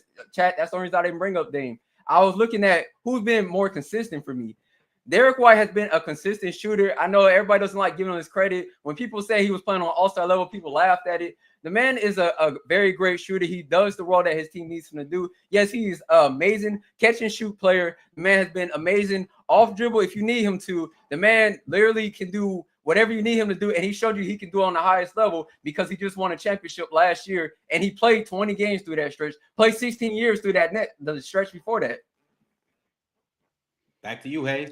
So when it comes down to, yes, Derek White is a great three-point shooter. Let's make no mistake about it. But I think also you got to look at the difficulty of the shots. Like when you look at the percentage of the shots that Derek White get that are considered wide open shots, it's at a much larger level because of who he plays with. Yes, Derek White was part of a team that won the championship. He played amazingly well on that team. Let's go to what Derek White has done this season, right? When you look at Derek White, the difficulty of the three-point shot, when you look at what's considered being tightly guarded versus very tight guarded, between 2 to 4 feet, the defender is up on them. Derek White is shooting a pretty good percentage, 36.5% on threes, but only 6.6% of that is considered tightly guarded. When you look at that same number for Malik Beasley, for example, he's shooting 37.5%, while almost 20% of his shots are considered tightly guarded in that same time period. I get it. Malik Beasley's he's not played with players the caliber, not this season, of what Derek White is playing with. Derek White is great. He's playing with amazing players. And also look at the fact of how much of the Boston Celtics offense is coming from the three-point line. If I'm not mistaken, a good third, if not more, maybe 2/3 of their offense is coming from three-point shots. The Detroit Pistons aren't shooting a three-point shot at that rate. He is their three-point shooter. When you also look at what Cade Cunningham's doing, yeah, he's playing with a great player that's coming into their own right as a star this season. But Malik Beasley's shooting a better percentage on more difficult shots, and he's making it look easy. And let's not forget, this isn't new for Malik Beasley. He's been doing this his whole career. Yeah, he almost got benched there, but he learned from it. He grew. 3 minutes. Let's go. All right, so Hayes, this has been a great battle, brother. But what I want to say to you, rebuttal what you were saying about Malik Beasley. You talked about him playing with great players, being able to shoot some of the most open shots. Did he not just play with Giannis Antetokounmpo and LeBron James in back-to-back seasons? Did that not happen when he played on the Timberwolves? He was shooting at basically a 40% clip when he played on the Timberwolves. He gets traded mid-season to the Los Angeles Lakers. That percentage was dropping down to 35, 34, 30%. Mm-hmm. Why couldn't he keep this up on the Lakers? I would. That's my biggest question. Why he couldn't do that on the Lakers? Okay, you talking about His role. That wasn't his role in the Los Angeles Lakers. Like, let's not forget that time at the Lakers as well. Like, they were still trying to figure out. They had the balance there was crazy, and it wasn't going to Malik Beasley. But you mentioned the Milwaukee Bucks. When he went to the Milwaukee Bucks, despite all the turmoil and change on that team of them just trying to figure out the balance of their team offensively, he still shot 41% from 3-point range on 6.9 attempts. There have only been few players in the league that have been able to shoot the volume that Malik Beasley has done on the consistent 3-point shooting percentage that Malik Beasley has done. It's not Derek White. You're talking about putting him in the name of some of the greats like Steph Curry. I'm not saying he's there, but if you're talking about 3-point shooters, just shooters outside of the greats, Malik Beasley is right there. He's been ignored. And I said I was going to mention earlier as well. Let's talk about mid-range shots. 2-point attempts in the mid-range that are contested. He's shooting at almost 40% of those are being contested, and he's still shooting at almost 46.7% on those possessions. Derek White, it has way more open shots because he's on a better team. But let's be clear here. Malik Beasley is absolutely killing it right now. When you're talking about as a shooter, as a jump shooter, as a 3-point shooter, as a wide open shooter, as a contested shooter, he has more variance of shots that he's taking because of the nature of the team that he's on top of them losing Jaden Ivey, which was a player that was getting more shots, rightfully so, from him. You're allowing Malik Beasley now to step into that role. When you look at Malik Beasley, yes, 16% of his shots are unassisted, and he's hitting that at a way higher rate on the unassisted shots than what Derek White is. Come on, man. Like, I get it. Okay, Derek White is a good player. I'm not trying to take away from who and what Derek White is, but let's be able to acknowledge that even somebody who may have failed on another team with high expectations, we're talking about a shooter. This is not a topic where we're talking about. My problem with what you're saying is you're talking about two players that's not the star player of the team. We both know that they're a player that gets used to be a kick in. I drive to the lane, and they pass the ball to me. I catch and shoot the ball. Yes, you can talk about him taking contested shots. Hey, listen, I care about making the shot more than I care about you just throwing the ball up. The man just be taking a whole bunch of contested shots. He don't have to do that. He has a Cade Cunningham on his team. He gets set up good looks. I've seen how the Pistons play offense. You said that you care about making the shot. He's making it at a higher rate than Derek White there, brother. He's making the shots. No, he's not. All right, y'all. That was heat. You guys already know the drill. The poll is going up right now. You guys let me know who actually won the debate between who's the best shooter. Fellas, on the way out, is there anything that you guys got to say? Hey man, I just want to say, hey, I appreciate Hayes for the battle, brother. I thought it was a pretty good match. I'm glad I'm glad you surprised me because I really was expecting you to go Anthony Edwards. I was happy that we're debating Derek White and Malik Beasley. I like giving other players. I thought you would go Anthony Edwards too. I'm glad that neither one of us picked Anthony Edwards. Facts. Yeah, I wanted a little challenge. Yeah. All right, fellas. Outside of yourself and your opponent, who do you guys think has the best shot to win the PCL based on what you've seen? I still kind of want to see what Chill has for me this time. I don't know. From what I've seen so far, there was a wild card that I really liked yesterday. I can't remember which one it was, but I remember there was a wild card. Julius, yes, I really like Julius. That's my favorite wild card right now. Shout out Julius. Or was it Rishi? Rishi was solid too. Rishi was solid. I think Julius is personally my favorite wild card that I've seen so far this year. I thought Mars did pretty good. I thought John D did pretty good. Mars didn't debate yesterday. Oh wait, I said Mars, not Mars. My fault. Ox? I mean, yeah, Ox did pretty good yesterday. John D did pretty good yesterday. I like Julius C. And I'm curious to see how the rest of the guys go. Okay. Hey, who you rocking with? Listen, I know I'm rocking with my From the Logo brother, but ZZ is going to be on a run right now. I've talked to ZZ. ZZ's been preparing. He's about to go on his Cinderella run. Watch out. ZZ about to have that Linsanity season in this PCL. Watch what I tell you. Watch what I tell you. Okay. All right. Well, fellas, I appreciate y'all for coming up. Next Friday, you guys will know who advances to the next round, and we will get a chance to see the bracket. But y'all came through and y'all did y'all thing today. Yes, sir. Appreciate y'all. All right. Catch y'all soon.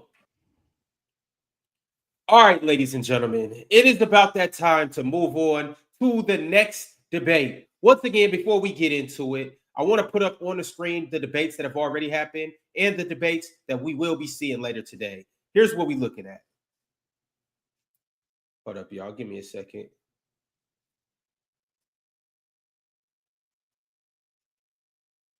All right. Technology is not cooperating with me right now, so I'll just read it off to you guys. Obviously, we started off the day with Swiper versus Duke did it. Mtel versus Hayes was the battle that we just seen. Next up, we have Casual versus Logan from Nerd Session. After that, we got Jordan versus Carson from Nerd Sesh. My bad, not Nerd Session. Nerd Sesh. And then last but not least, we got Chill versus Mike the Champ. Y'all, in case y'all wondering what this whole thing is and what we're doing this whole thing for, well, the PCL is all for the cash.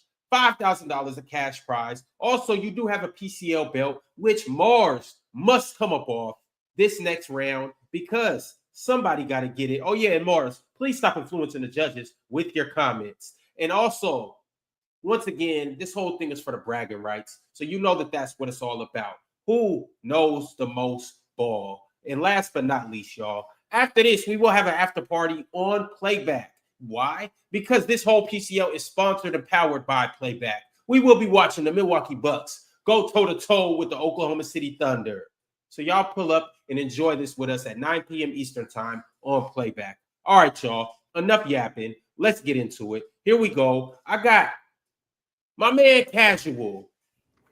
He pulled up on us last year. He had a good time in the PCL. Casual, you made a hell of a run last year. Oh, I got first rounded, but it was a cool experience for a casual's perspective. Facts. I mean, you made a hell of a run during the regular season, though. You did your thing. All my casuals out there, I'm putting on for y'all. All right. And then we got a man who a lot of people wouldn't really acknowledge as a casual.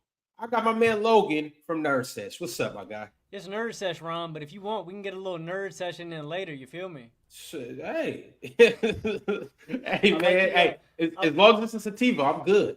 I like the Yankee pinstripes too, man. It's a good look. I'm happy to be here, man. Yes, sir. Let's get into it. I see you with the Steelers cap. You happy about DK? I would have rather had Geno if I'm being honest, but I'll take what I can get. We needed a wideout too. Cool. All right, y'all. Well, let's get into it. We got an elite first topic, so let's go ahead and do it. These guys' first topic is going to be which player is better, KD or Wemby? So on you first, Casual. Whenever you start, your time will start. Oh, I didn't know I was going first. Okay. Who's better, KD or Wemby? I love me some Victor Wembanyama, I do, and I thought he had a special all-star, all-NBA level season. But to say he is better than Kevin freaking Durant, or Skip Bayless like saying Kevin bleeping Durant, it's just too early. It is, because he's still too raw to me offensively. And this was his first truly awesome season, all-NBA level season. And it got cut short. So to have him in front of somebody like Kevin Durant, who's been there, done that time and time again, a guy when he's healthy doesn't miss the playoffs. Maybe this year he will. It's just based on projections and the concept or idea of who Wemby is to have him over Kevin Durant. This is a guy who's played a year and a half in the NBA, and he doesn't have a single minute in the playoffs. To me, if you want to be above someone like a KD, I need to see how you perform in the postseason first, because Kevin Durant is still great. Wemby's a great defender, but when I factor in his age, I don't think that can overcome Kevin Durant's offensive supremacy that he's just been so good at so long at. I mean, albeit Kevin Durant is 36, but he is still 27, 6, and 4. And that 27 is 6 in the league on 53, 42, 83 splits. That is absolutely insane. 53% from the field and 42% from three. I don't think Wemby is yet ready to get into that realm of offensive player. He is getting close to that. I thought he was just cut short.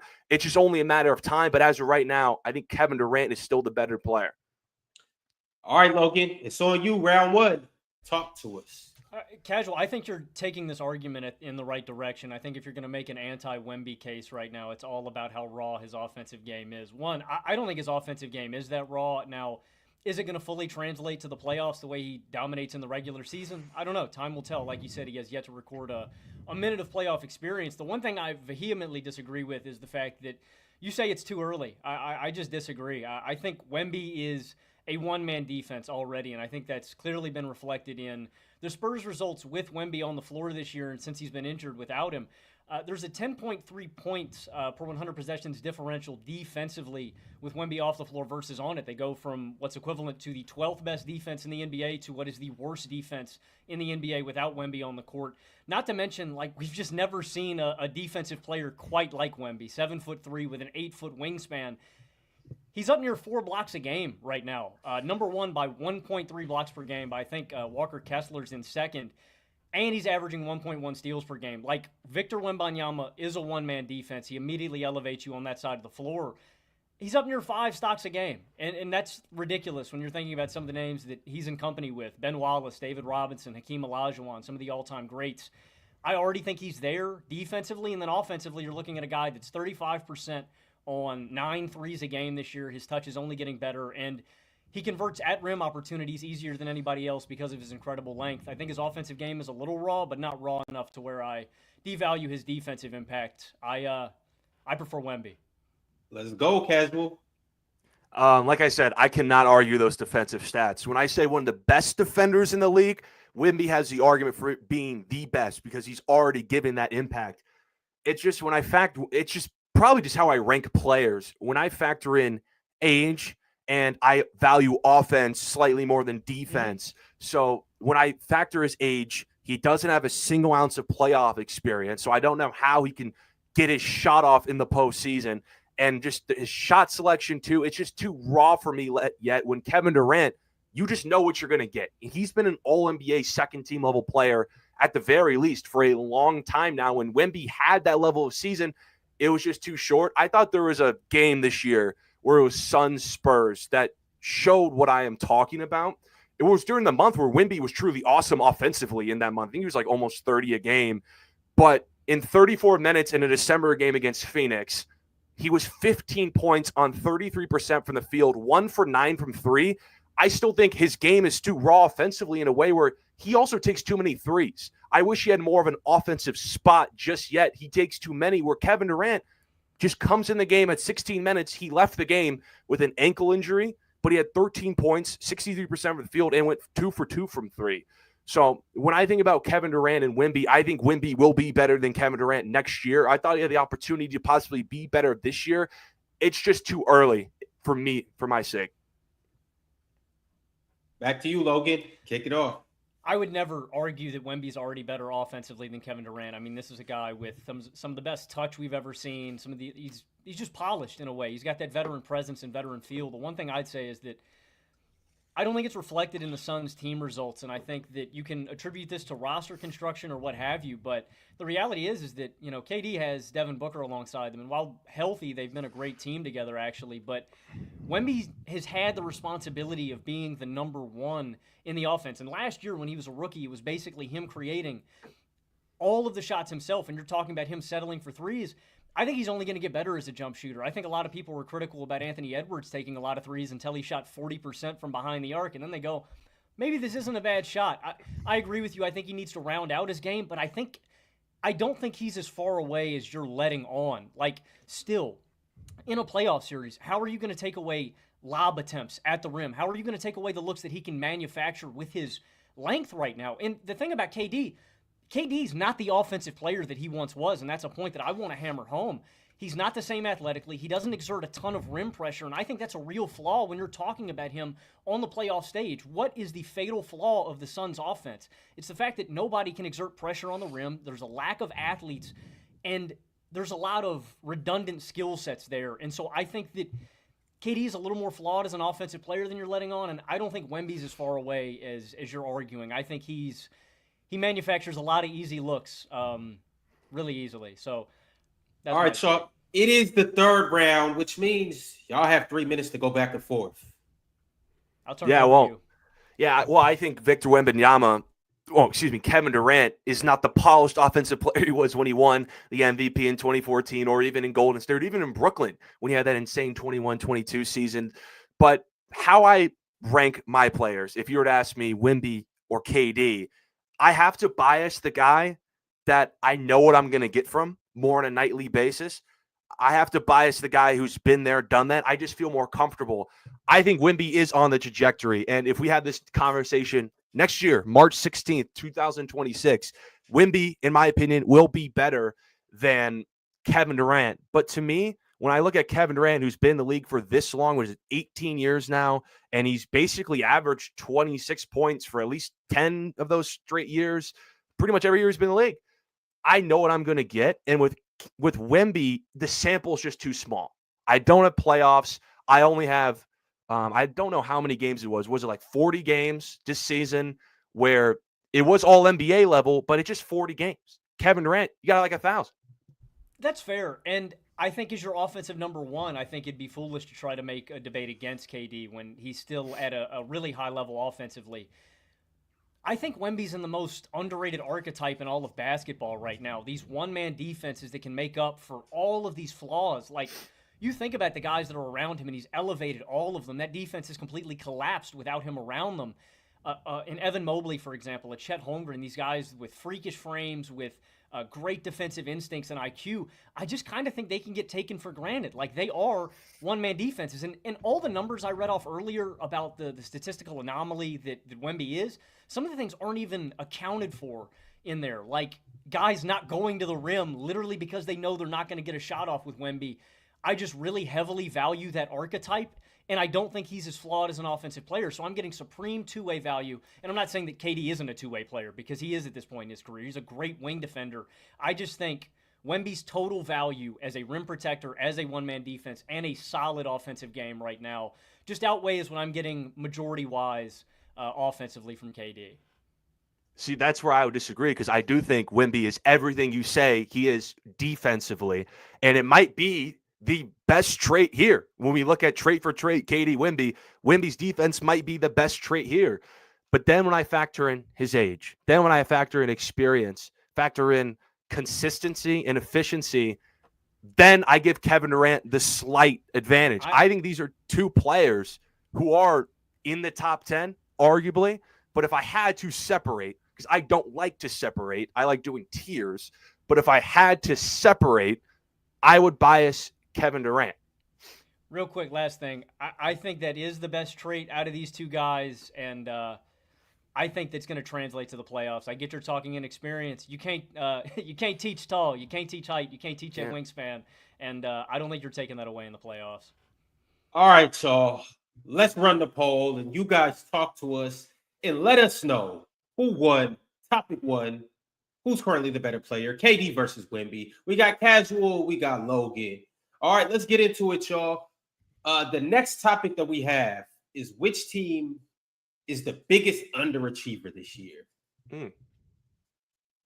Is it just me starting first, or are we going like back and forth No, start? it's going to be on Logan now for topic 2. Your time will start when you do. Talk to us and let us know who you got. I debated heavily between the Phoenix Suns and the 76ers as having the most disappointing seasons this year. I think they're both good choices. I lean on the side of Philadelphia for a few reasons. One, it's not really just this season individually that's such a disaster. 20 sub 30 wins on the year is what they're probably going to end up with. This team is not going to have their first-round pick after this year, likely. They have to pray to the lottery gods and hope that it falls in the top 6. If not, it's going to convey to Oklahoma City because of the Al Horford trade. So that sucks. A year where you thought you were going to be competitive with this new wave big three, good role players. I mean, it was an overhaul this offseason. It wasn't just Embiid and you're retooling the stars. It was a complete roster retooling for Philadelphia this year. And you thought you were going to be competitive. You weren't even remotely close to competitive, and you're not going to get your first-round pick. So that sucks. But long-term, I just think the 76ers are screwed.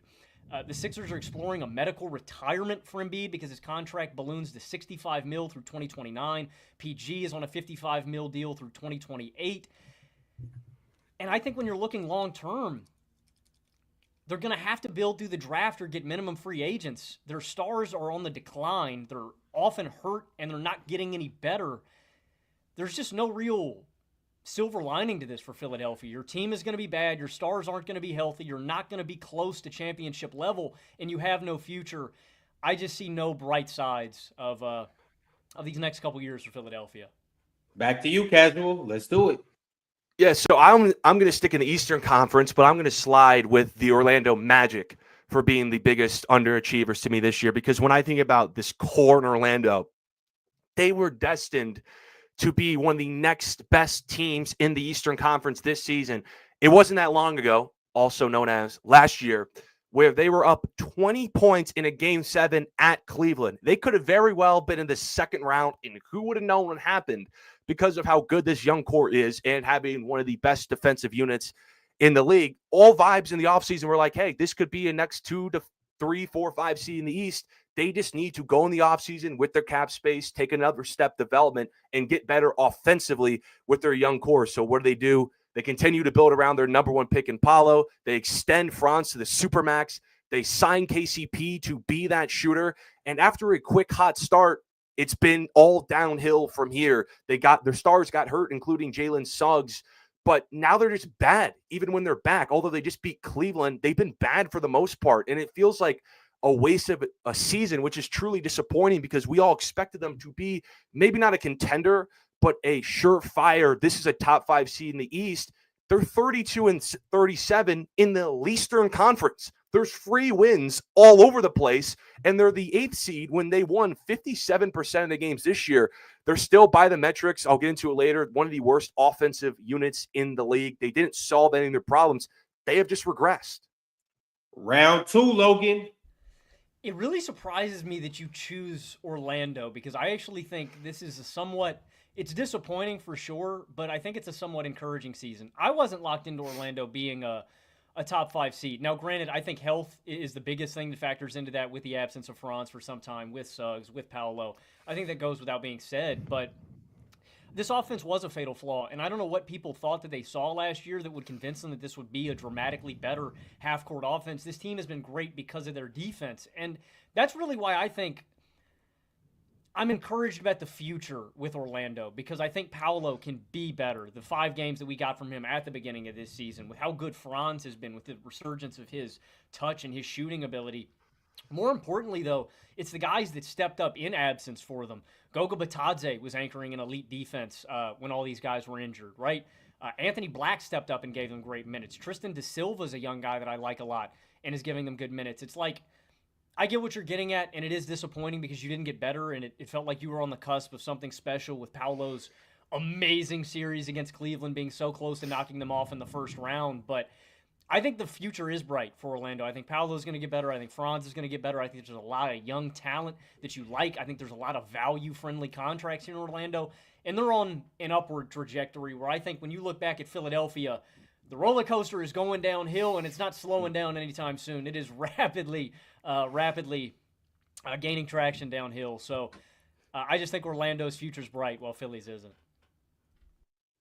See, I'm actually surprised you chose Philly. When I walked into this argument, I thought you were just going to say Phoenix, and I feel like that's what everyone would say would be the most disappointing team. But when I think about most disappointing, and it's how far has your reality drifted from your expectations? And when you think about the expectations of Philly, they are a lot further than what reality has been. They are terrible. But I think a lot of their disappointment has just been due to injuries. But my thing with Philly and being disappointing is, although it is disappointing, I'm not going to say it's not. I don't know if it can be the most disappointing when it's like, I've always been disappointed in Philly. They were a disappointment last year. They were a disappointment the year before. They were a disappointment with Simmons. They were a disappointment with Harden. They were a disappointment with all these people. Ron, you haven't started the time, by the way. Go ahead. You got it. Okay. They were a disappointment with all these people, and it just feels like all their injuries, Embiid never plays, and their injuries just, I don't know how disappointing their injuries can be when Embiid always hurt, Embiid co-star always hurt, the rookie hurt. It just feels like they're always hurt with Orlando. Although their future is bright, I was looking at it just as a this season disappointment, and I really had high expectations for them to grow, not exponentially, but when you think about teams that rebuilded around the same time as Orlando, like Houston, look where they are at in the more brutal conference with a similar young core, and they are exceeding expectations to where it just feels like Orlando has regressed, and I don't like regression. All right, y'all, we got 3 minutes. Let's do it. Y'all know what to do. The thing I'll start on is the Magic do at least have their first-round pick, so no matter how many games they lose, they're at least for sure going to have it. The second thing I'd add, too, is I think expectation has a lot to do with where we're at in this season, and I think a lot of people expected this growth, and I just wasn't there with Orlando, and so I'm not as surprised that Orlando didn't take this massive leap, and I think you're pointing to Houston. Orlando is doing, they did last year what Houston is doing this year, this fun young team that flies around the court, that locks up defensively, but ultimately has this one fatal flaw that is going to keep them from really doing anything when it comes to playoff time, and that's their half-court offense, and I still think that's the hill that Orlando has to get over, and that's why I'm not really surprised at this, and it's disappointing, but I could have seen this as one of the outcomes. I mean, Philadelphia, even if you're going to say, all right, Embiid's going to be hurt, all right, that always happens, right? This is a team that should at least be in the playoffs. If you had told me before the season that this team isn't going to be sniffing the playoffs, I frankly would have been shocked. I mean, Paul George has had serious, you want to talk regression. I don't know if there's anybody that's regressed more than Paul George over these past couple of years. Embiid looks like he might not. Logan, I'm gonna jump in. I'm gonna pass the ball to Logan. We're going back and forth right now. Go ahead, Logan. Okay, so I'm sorry. I was going as like most disappointing, but it's actually biggest underachiever, but it still stands the same thing. When I think about Orlando and how they're underachieving, even with Paolo coming back, they have like a 35% win percentage with their best player. My thing with Philly is I do think they're underachieving, but they've underachieved. They can't be my biggest underachiever because I feel like they've underachieved every year. I don't think they've been to a conference finals in my lifetime. I don't think so. I think the last time was 2001. And Embiid era has yet to be to the conference finals. You could say that Philly's been the biggest underachiever last year, the year before that, and the year before that. So when I consider all that, I think Philly is extremely underachieving, but I just piled up to injuries.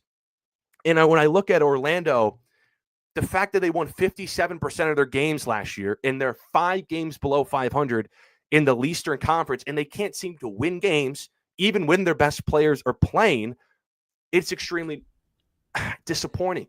I mean, people aren't going to like me saying this, but sometimes the Magic have played better without Paolo. Paolo can kind of muck things up with his black hole style of play. And I guess to reiterate it, though, I mean, Orlando at least has a core, and I get we're looking at just this season, but Orlando, I feel like, has got something going for them, and there's just nothing bright about the future in Philadelphia. Orlando's not going anywhere. This team's young. They've got young stars. Philadelphia is going to to crash and burn. The process is over. Yeah, it is. That's that. Yeah, we got like 12 seconds. I don't know what else to say. All right, y'all. That was a cool round. That was a cool topic. Biggest underachievers. Y'all know we about to put up the poll right now, so you guys do your job and go talk to us. Everybody that's viewing right now. Also, make sure you like the video. Make sure you subscribe. And make sure you keep going in the chat. All right, y'all. We have one more topic to get into. Let's make it happen. All right, This one is now. actually one of my favorites. We have, what guard would you rather start a team with for one season? And let's pretend like the season is starting today. You get a chance to pick a guard. Who are you guys going with? Casual, you're going to kick it off, and then we're going to get into it. Let's go. Well, if I had to pick one guard, let's say Casual is general manager over here. I'm picking Jalen Brunson. And because for that, I say, if I have one season, I need a floor general. And to me, Brunson is one of the best floor generals in all of basketball because he can just do so many things for your team. First of all, he can just handle your scoring load. It's 26 points per game, 49, 39, 83 splits. Mind you, he is a 6'2 guard. That is extremely impressive. And he can also score in the clutch. He can get his shot off when it matters the most. He's top in fourth quarter scoring and the runaway favorite to win clutch player of the year. But he can also not just score. He can create for others. The guy is 7 assists per game. He is one of 4 players, including Jokic, top 10 in points per game and assists per game. So when I want somebody on my team, I want someone who not only can score, he can also create for others. And when you say, I need somebody for one season, well, what's the goal of one singular season? To go as far as possible. And Brunson, he can will you with his grit, his leadership, his toughness to win games by himself in the postseason. His Knicks career is 30-7 in 24 playoff games, including 5 40-point games last season for New York. That rivals 2018 LeBron, who willed his team in the Eastern Conference to the NBA Finals. So if I had to pick one guard, and I don't think I could have picked Steph or anything, I'm picking Jalen Brunson. Yeah, I want to give the people a peek behind the curtain. SGA, Steph, and Luka were off the table. Casual and I might be casuals, but we're not dense. We would definitely take those guys. But for the sake of the argument, I'm going to take Anthony Edwards. And the first key difference, I want to start with Brunson versus Edwards because I think they're very close in top player rankings, and I would never say anything to disparage Brunson. I think he is so methodical. I think he plays the game in such a crafty way that he's always going to manufacture good offense for you. The stuff he was doing in the playoffs last year really rivaled 2001 Allen Iverson, and that's really rare, especially the small guard and the style of play. The first reason that I think Anthony Edwards has an advantage over him, though, is the two-way ability where Ant's not the best defender on the planet, and I'm not going to pretend like he is. He's not a defensive liability like Jalen Brunson, and I think to have Brunson at your point guard spot, it's a defensive liability at a significant, important position where it's hard to construct a winning team defense around him. I also think Ant just has a physical and athletic disposition advantage over Brunson. Where Brunson is methodical and crafty and gets to his looks, Ant just has stuff that you can't stop. You need to have an Ant stopper. You need to have an Ant limiter. He's one of the most explosive athletes in NBA history and is almost unparalleled when we're talking about rim pressure, at rim touch, and finishing through contact. But now he's also an elite pull-up jump shooter, 40% from deep on over 10 attempts a game. He's the 4th player in NBA history to record a stat line like that in a single season, along with Klay Thompson, Damian Lillard, and Steph 6 times. He can just effortlessly get to these pull-up looks. So I think you're looking at a guy that defensively gives you some value, but offensively can get to the 2 most efficient shots in basketball at will. I've got more to say, but I'll turn it over to you. Back to you, Casual. If I were to rank the guards, Brunson and Ant, I literally have them next to each other. I think they are that close. But to me, what separates Brunson, especially in this conversation, would you rather have one guard on your team for a season? I would take Brunson because if I knew he was my best player, if I knew this was going to be my star, I didn't know what the rest of the team looked like.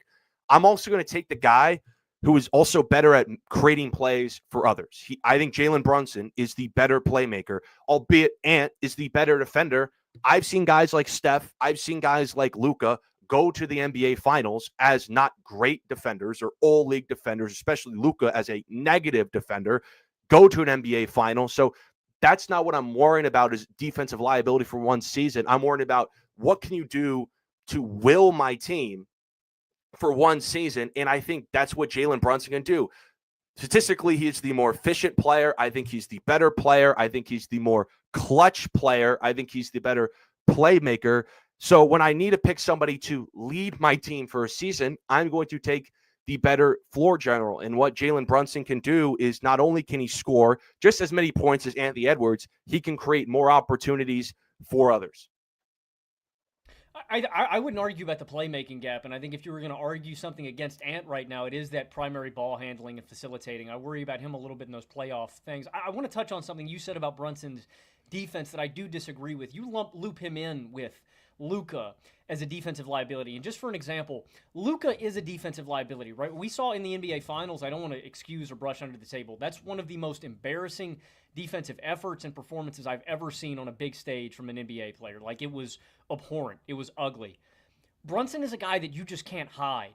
And what I mean by that is Luka, you could stick on a slower big wing and he can hold up in single coverage. And as long as he stays aware off ball, he's not a zero. Brunson is a zero in the sense that anytime I set a screen on the ball handler, on Jalen Brunson when he's on defense, I can get that switch at will and abuse it. He's just so small.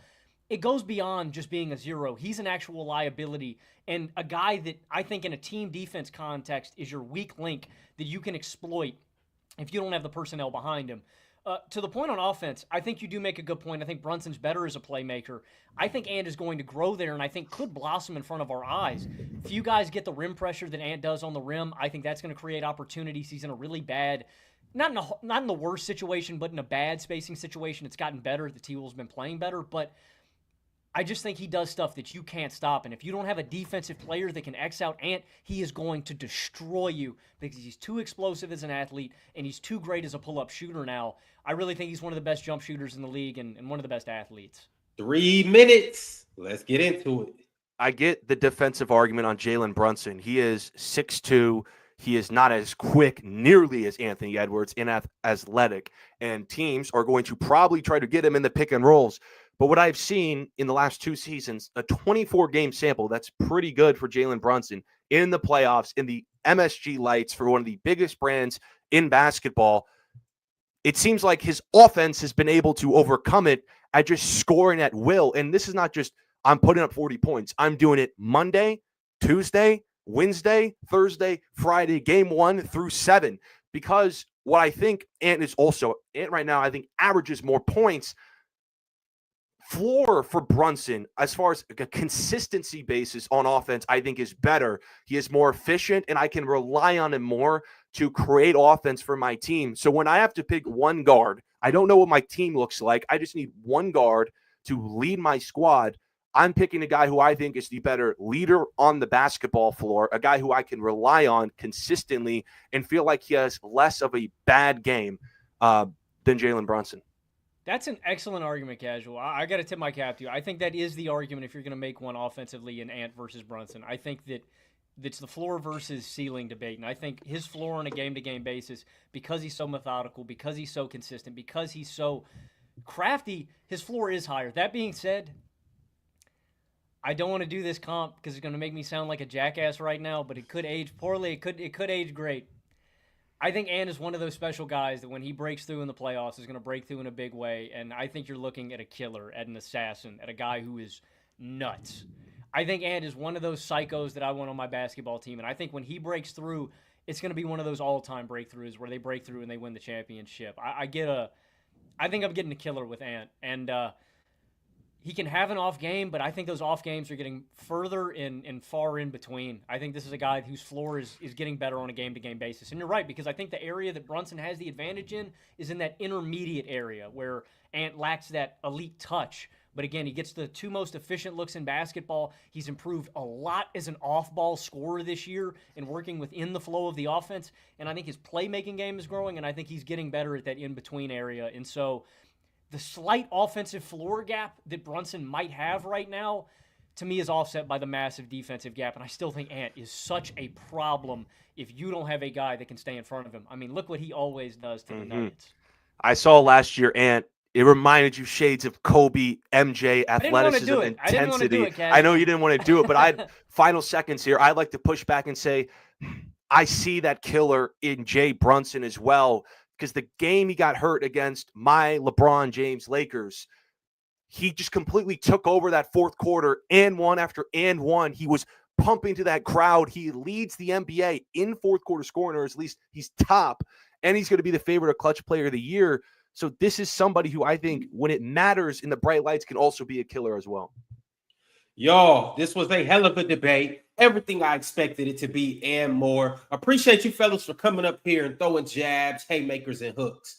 Do you guys have anything to say on the way out? I'll go. I appreciate you guys for having me on. I put on for the casual community, all my basketball casuals out there, a casual versus a nerd. I do want to say I appreciate talking to Logan because I am a pretty often I go to Nerd Sesh after games, NFL, NBA, and I like the pod. Yeah, well, thank you, Casual. That means a lot, too. Also, thank you, Ron. Thank you guys for putting this together. I'm just blessed to be a part of it. I think the concept is really cool. And Casual, hats off, man. I thought you argued your ass off today, and this was a ton of fun, man. Thank you guys for having us. A casual versus a nerd, man. It doesn't get too much better than this. Fellas, appreciate y'all for coming up. Next Friday, you guys will know who will advance. In the meantime, ladies and gentlemen, I have a surprise and I have a treat. It seems as though we've been waiting for a matchup. We've been waiting for something. We've been waiting for Chill. And we've been waiting for Mike the Champ. And you know, y'all, I know that next is supposed to be Jordan versus Carson. And that is an amazing battle in and of itself. But we have a treat because we will be moving forward. Chill versus Mike the Champ next. And before we get into that, I can give them the best intro possible. But I have something that I think would be a better intro for this. Could you see yourself ever really being a first round exit, Chill? I'm going to destroy this guy just because of Mars and how he's treating. Just because of how Mars is treating me. Mars is treating me like I'm one of these. I'm just one of these dudes. I'm gonna destroy this guy. I promise. I think people underestimate how competitive Chill is, and I think Mars is legitimately antagonizing Chill for no reason. And I think he's maybe I'm doing it for the content. I swear. Maybe I'm gonna get the best out of Chill. Who knows? Chill should take this personal. This has been Mars for 4 weeks now doing this. Yeah, I would absolutely take this. I'm gonna wipe the floor with this guy. Like Chill has built an entire basketball platform all from scratch, and he's saying he's gonna lose somebody in chat who disrespect him constantly. I would feel this is personal. Mike is like Chill at this point is taking this personal. So like I know Chill. I know Chill very well. So, like, I know for a fact he's taking this personal.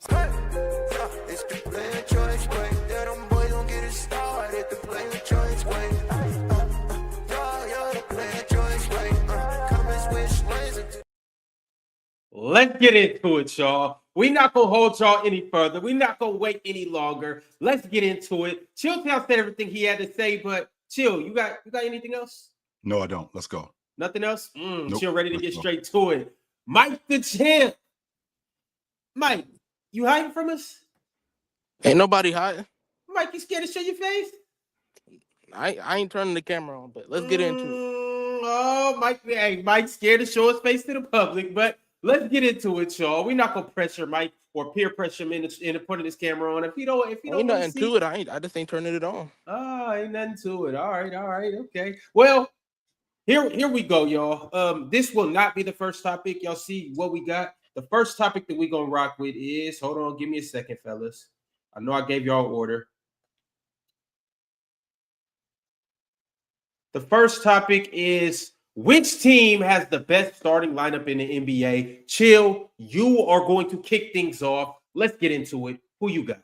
So I'd like to start the conversation by saying that the defending NBA champion Boston Celtics, who have the third best record in the NBA, have Drew Holiday, who played 52 games this year, Jaylen Brown, who played 56 games this year, Jason Tatum, who played 63 games, Derek White, who played 64 games, and they still have the third best record in the NBA with Kristaps Porzingis missing almost 2/3 of the season. This is a team that when Kristaps Porzingis is in the lineup, they are 10 games over 500 with both Kristaps Porzingis in the lineup and Drew Holiday in the lineup. They're over 30 games over 500. They're in the top 5 in the league in both offense and defense. They're in the top 5 in the league. They're in the top 5 in the league in both offense and defense. Their defensive rating is in the top 5 in the league. I already said that. But with all of that being said, their offense is just so dynamic. with Kristaps Porzingis in the lineup, because what he does is he gives them a different look. They are a long ball jump shooting team, and with Kristaps Porzingis in the lineup, he stretches the defense to make them so much better, so much more viable, which makes them the defending champions. They have not lost a playoff series with these 5 guys in the game. With these 5 guys in the game, they have not lost a playoff series, and I don't see them losing a playoff series with these 5 guys in the game. They still have they still at the top of the Eastern Conference are one of the best defenses in the game, with Jrue Holiday as an all-league defender, with Derek White as an all-league defender. They still have the best small forward in the game in Jason Tatum. There isn't a team that has this collection of 5 guys who do this much overall. Mike, what you got to say in response to that? Round 1. When you look at the Cavaliers starting lineup with Darius Garland, Donovan Mitchell, Max Strus, Evan Mobley, Jared Allen, you mentioned the Celtics have the 3rd best record in the league. Cleveland has the 1st best record. So that point is irrelevant. When you look at their ability on the offensive end, they have the highest offensive rating in the NBA. They have the best half-court offense in the NBA. With guys like Darius Garland, Donovan Mitchell, ability to get downhill, create for their teammates. They have 2 elite defensive bigs, and Evan Mobley and Jared Allen. They're elite on both ends of the court, best record in the NBA, and that's who I have. That's it. That's all you got, my man. Because you still got a whole nother minute. You still got a whole nother 50 seconds. Because quick. That's it. Okay. If that's all you got, I mean, that's pretty interesting that you left out a whole bunch of other stuff, but that's fine. No problem. Ron? Mike, are you sure? You got 35 seconds. Are you sure, Mike? That's it. Short and quick. All right. That's it. All right, Mike. quick and to the point. Hey. Short and quick. Some people in the chat might like a quick pumper. Absolutely. All right, Chills, back to you. Let's go. Absolutely, brother. So if we want to get back to, like you just said, they got the best defense. Well, they don't have what the Boston Celtics have. The Boston Celtics have an all-league defender in Jrue Holiday. The Cleveland Cavaliers, they have currently 1 all-league defender in Evan Mobley, 100%. Well, they got 2 of them in both Jrue Holiday and Derek White. On top of that, they have 2 all-stars and an all-pro in both in Jason Tatum and an all-star in Jaylen Brown. And the wild card, who is none other than Kristaps Porzingis, who, by the way, they are 10 games over 500. I can't leave out the mention that they're 10 games over 500 with him in the lineup. The best on-ball perimeter defender that they have in Jrue Holiday. There are over 30 games. They're over 25 games, over 500 with him in the lineup. And with all of this being said, I can't reiterate this point enough. With these 5 guys in the lineup, both Jrue Holiday, Kristaps Porzingis, Jaylen Brown, Jason Tatum, and Derek White, they have not lost the playoff series. They are the defending NBA champions. These other teams are suspecting. These other teams are trying to do what the Boston Celtics have done. These other teams are trying to get to where the Boston Celtics have already been. These other teams are trying to do what the Boston Celtics have already done. They lead the league in threes. They are in the top 5 in the league in rebounding. All of this stuff leads up to them being the defending NBA champions. And because they're the defending NBA champions, with this collection of 5, there isn't another 5 in the league that's better than them right now. Mike the champ is back on you, and you have 1 minute and 30 seconds to be correct, Mike. There you go. It's on you. Kristaps Porzingis is one of the biggest pieces of their starting lineup. And when you look at it, he's been hurt a lot. Last year, you keep bringing it up. You don't see him losing the playoff series. He barely played in the playoffs last year. When you look at Cleveland's starting lineup, they've all been more healthy than him. They've been more consistent on the court more. Al Horford has been in the starting lineup just as much as Kristaps Porzingis has. When you look at their consistency on both ends of the court, they're a more versatile offense. We've seen Boston get caught up shooting the 3 way too much. The Cleveland Cavaliers are more versatile. They have guys who can get downhill, create opportunities. They have two great rim finishing bigs, in Evan Mobley and Jared Allen. Yes, they can Donovan Mitchell's one of the better ice one-on-one creators in the game. He can get a bucket on his own, get downhill, get to the free throw line. Yep. You have a three-point sniper in Max Strus. When you look at everything they have, their ability to run the pick and roll, get Evan Mobley in the short roll, utilize Jared Allen. When you look at everything they can do on both ends of the court, they are the best starting lineup in the NBA. You still didn't make the point of why they are better than the Boston Celtics, who are the defending NBA champions. You still didn't do that. What you did was you told me why they are good. In fact, you told me why with Kristaps Porzingis that he was out of the lineup. Well, when he was in the lineup, how much better they were. In fact, when he got in the lineup, they ended up being the defending NBA champions. I don't know if they beat Dallas if Porzingis is out of the lineup. When he came back in the lineup, he gave them that stretch big that they needed. He gave them that long ball shooter that they needed. He was able to cause mismatches and switch. He was able to allow them to mismatch and switch hunt like they did. And because of that, they were able to wipe the floor with the Dallas Mavericks the way that they did. Not to mention the stuff that he does on the defensive end as a glass cleaner, as a rim protector. All of this stuff matters when you're talking about a starting five and talking about an NBA champion, which is what they are right now. This other team that you're talking about is presumably that. They're not that yet. This team is actually that, and they're that because Kristaps Porzingis brings what he does. Because Jason Tatum, who is the best small forward, to your point when you talked about Donovan Mitchell. Jason Tatum I gotta step in and pass the rock to Mike. Mike, this is a back and forth. You are not muted. This is a back and forth. Do you have any counter arguments? Yeah. So when you're looking at, you said I didn't answer the question. I did. Number one, we're talking about this season, who is the best starting lineup in the NBA. And you said when he got back in the lineup, they won the championship. He played like 2 games in the finals. He wasn't a major changing piece for them winning. Wow. So when you look at what Cleveland is doing, both ends of the court, Jared Allen, one of the best rim protectors in the game. Evan Mobley, elite rim protector, versatile defender. Max Strus, elite three-point shooter. Donovan Mitchell, he's also improved as a defender over the years. Ability to play off the ball, hold his own on the ball. Darius Garland, elite playmaker, gets downhill with the best of them, can finish at the rim, create lob opportunities, create kickouts.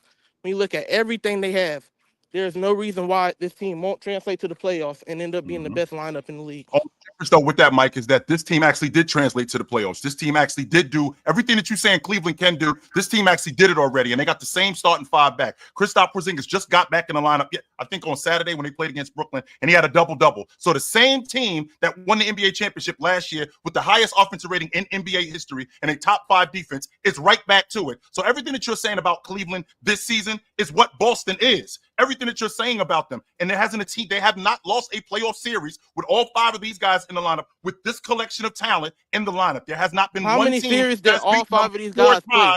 How many series that all 5 of these guys play? Not one of them. I can tell you the NBA Finals when they won the NBA championship. That series when all 5 of them played. I'm also sorry. They would have won that without Porzingis. When they played the Miami Heat, when they also won that series, because he did help them in that. So they have not lost the series when all 5 of these guys have played. And until that happens, everything that you're saying about Cleveland is presumable. It's not a fact. Mike, you got anything else? Ain't that it?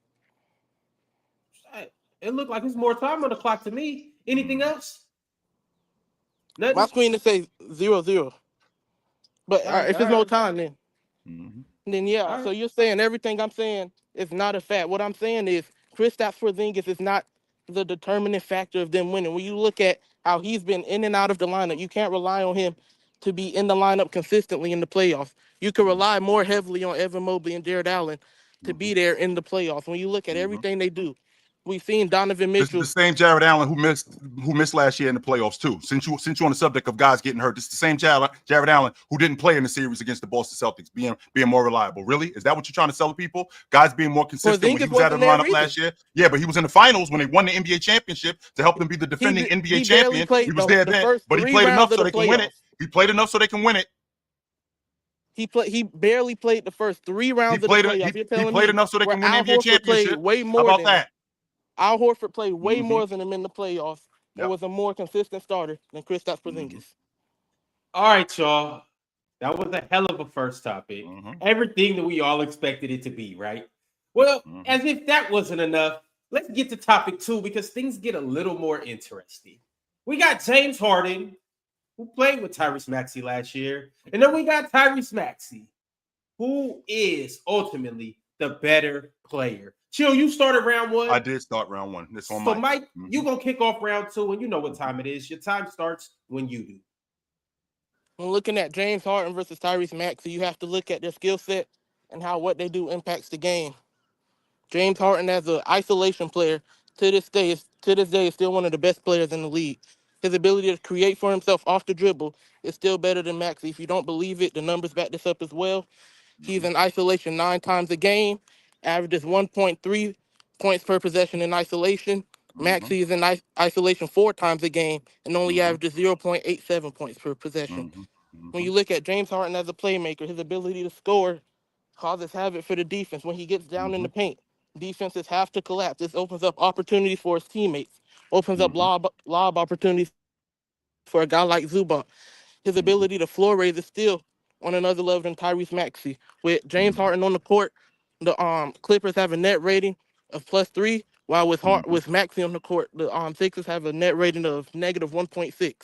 When you look at his ability to floor raise, he's most definitely better than Tyrese Maxey. Is that all you got, my man? So not Mike, I'm sorry, Ron. It's interesting because 2 years ago, when I said that I was comfortable letting James Harden walk out the door because I wanted to give the ball to Tyrese Maxey, I got roasted for that. And I got roasted for that because people saw what James Harden was, not realizing almost everything that James Harden was elite at, Tyrese Maxey is that today. Well, let's start the conversation with the fact that Tyrese Maxey is 3rd amongst league guards in scoring. James Harden used to be that.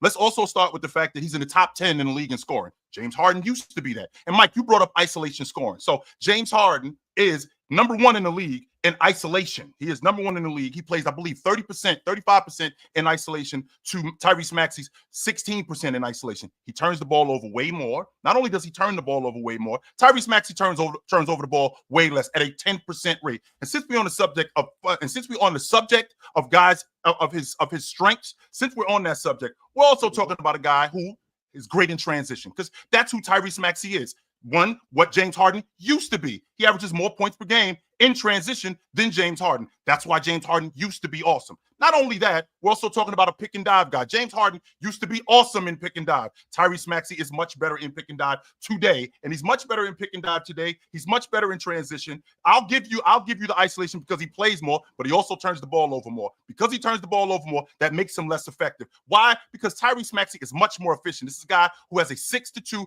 turnover ratio. That's 3-to-1, my man. 3-to-1. Mike is back. My bad. Mike the champ is back on you. Round 2. Talk to us. So with James Harden on the court, they're +3. With him off the court, they're -11 point differential. That is a huge gap when you're talking about the impact of one player. With Tyrese Maxey, they're not even winning the minutes with him on the court. James Harden as a floor raiser has always been better than Tyrese Maxey. His ability to score, you brought up scoring. James Harden to this day still creates an isolation better. Tyrese Maxey at best has him in transition scoring. That's it. When you look at how James Harden elevates teammates, Norman Powell goes from averaging 24 points a game with James Harden on the court to averaging 12 with him off the court.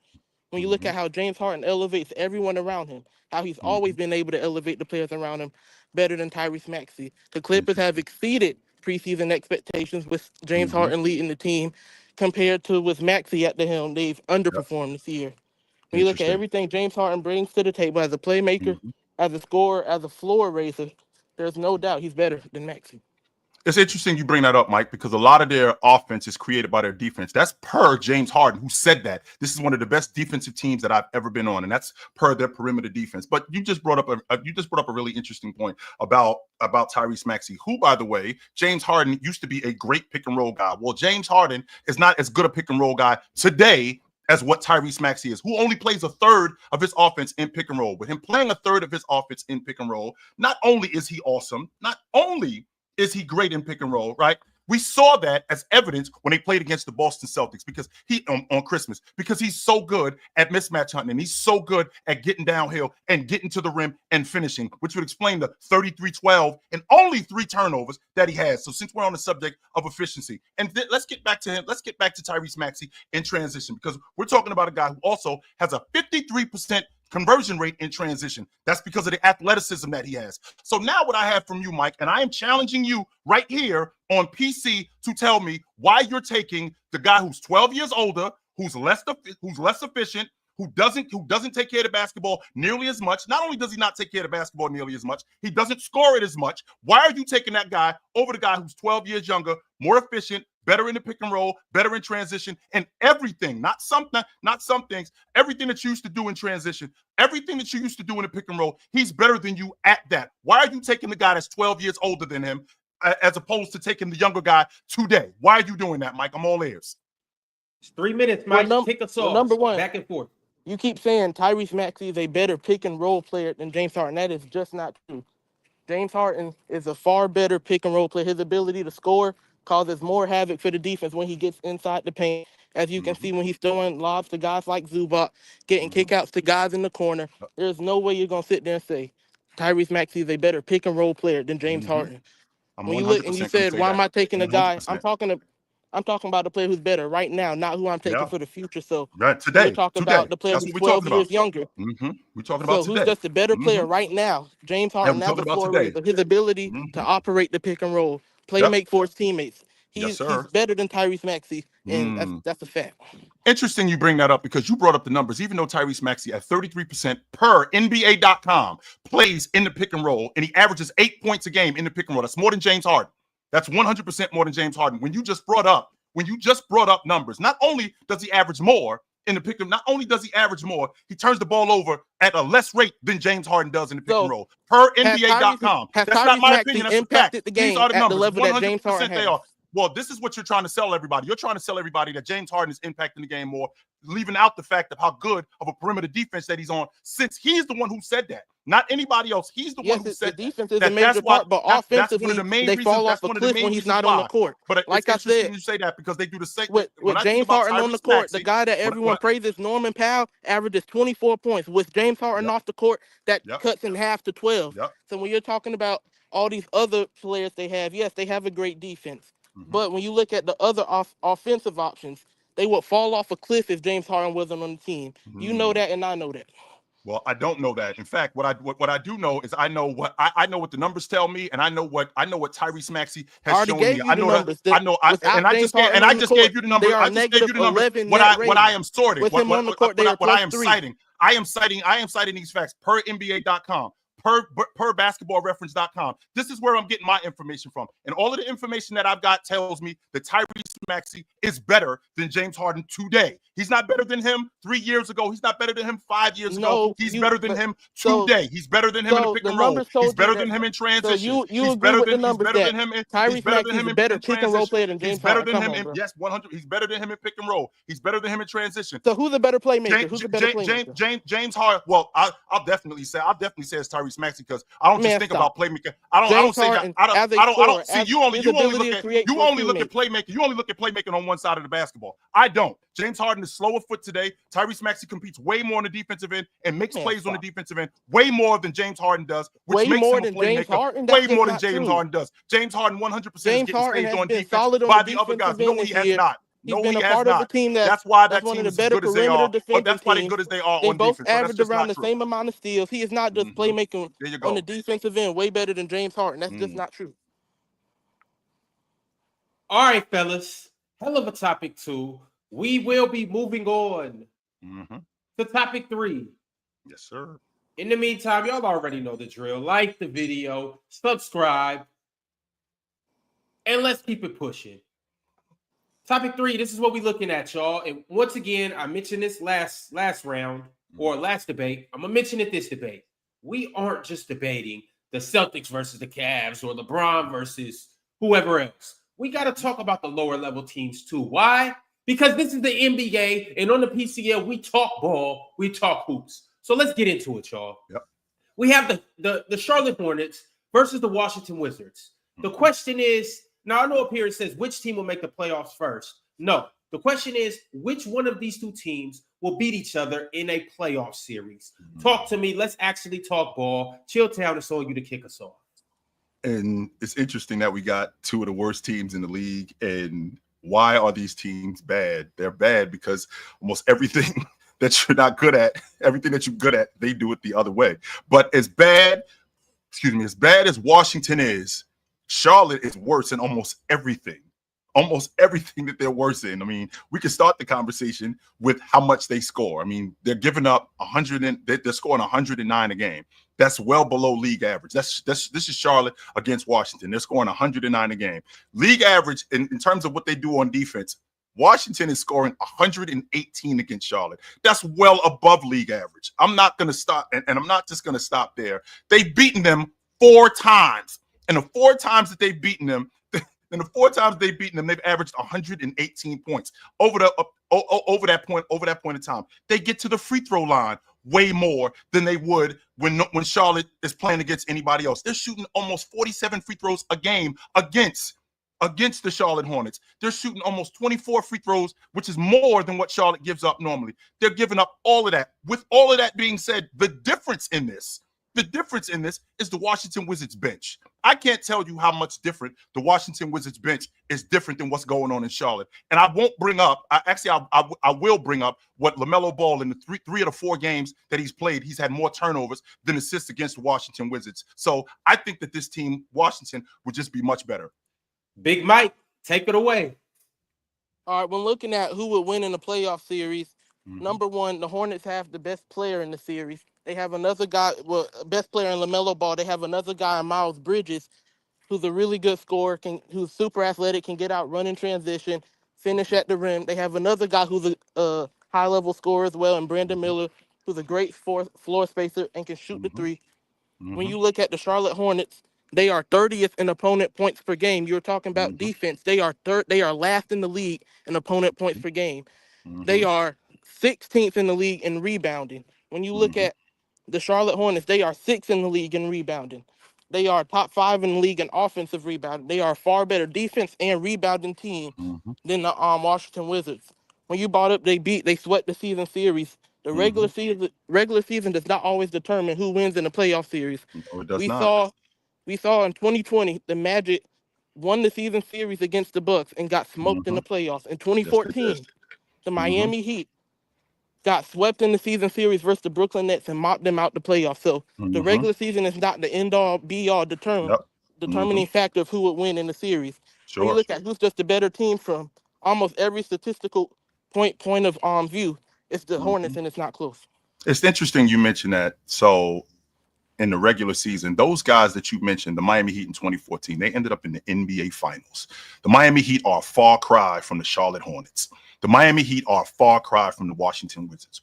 Way different than those two teams, right? You talked about the playoffs with both the Brooklyn Nets, I believe you said the Miami Heat. Those teams are a far cry, much more disciplined than these two teams. We're talking about 2 of the worst teams in the game. We're talking about, you just said, the best player in the series in LaMelo Ball. This is the same guy who's got more turnovers than he's got assists against this Washington Wizards team. That's number one. Number 2, they're a turnover machine as a group. One of the main problems with this team in terms of Charlotte is they turn the ball over in the second and third quarter the most. This is the same team who I'm trying to create momentum going into the half, and I'm trying to create momentum coming out of the half. That's when they turn the basketball over the most. But I have to bring up, more than anything, that their bench absolutely destroys Charlotte's bench. They're averaging 47 a game on average against the Charlotte Hornets. Their bench. Corey Kispert is averaging 17 a game off the bench against this team. Not only is he doing work, we also got guys like Alex Saul, who is a starter, who's shooting the basketball, stretching the defense the way he stretches the defense. I believe he shot 50% twice against them in the 3 games that he's played. So you couple in how bad LaMelo Ball has played in 3 of the 4 games that they've played in, how bad these guys turn the basketball over, and on top of that, with the crew that Washington has today, how much more discipline there is. I'm taking the Washington Wizards. Come on, Mike. Talk to us. All right, so you brought up the bench. That I think that's unrealistic to think that all of those players are going to just go crazy the entire series against the Charlotte Hornets. When you look at LaMelo Ball, Miles Bridges, Brandon Miller, they have a guys who can space the floor. They have a dynamic guy, Miles Bridges, who can run the floor, be athletic in the paint, finish through contact. They have floor space, and they have a guy like Seth Curry who can space the floor. Now, while the Wizards bench may be better, I still think that's just unrealistic to ask those players to do that for an entire series. When you look at the Washington Wizards, who don't rebound, who are last in the league in opponent points per game, going up against Miles Bridges, Brandon Miller, and LaMelo Ball. LaMelo Ball's ability to playmate, see guys in transition, get the break started. Miles Bridges' ability to run the floor. Brandon Miller getting out in transition. The Washington Wizards will have a much harder time stopping the Hornets than the Hornets will have stopping them. When you look at every statistical category, this is just a fact. Well, the fact that you just said that, We got 3 minutes, y'all. The fact that you just said that is just not true because, again, as bad as Washington is, Charlotte is worse against them. They've gotten outscored in the second half, 54. The game that they played against them, I believe it was March 1st. They got outscored 54 to 41, 59 to 41 in the second half, 13 points from their bench. For you to say that this team that bench wouldn't be able to duplicate that, there's no reason to think that they wouldn't be able to because Charlotte's bench doesn't give them much. Charlotte's bench is being out. I believe Charlotte's bench is being outscored. Last in the league in opponents' points per game.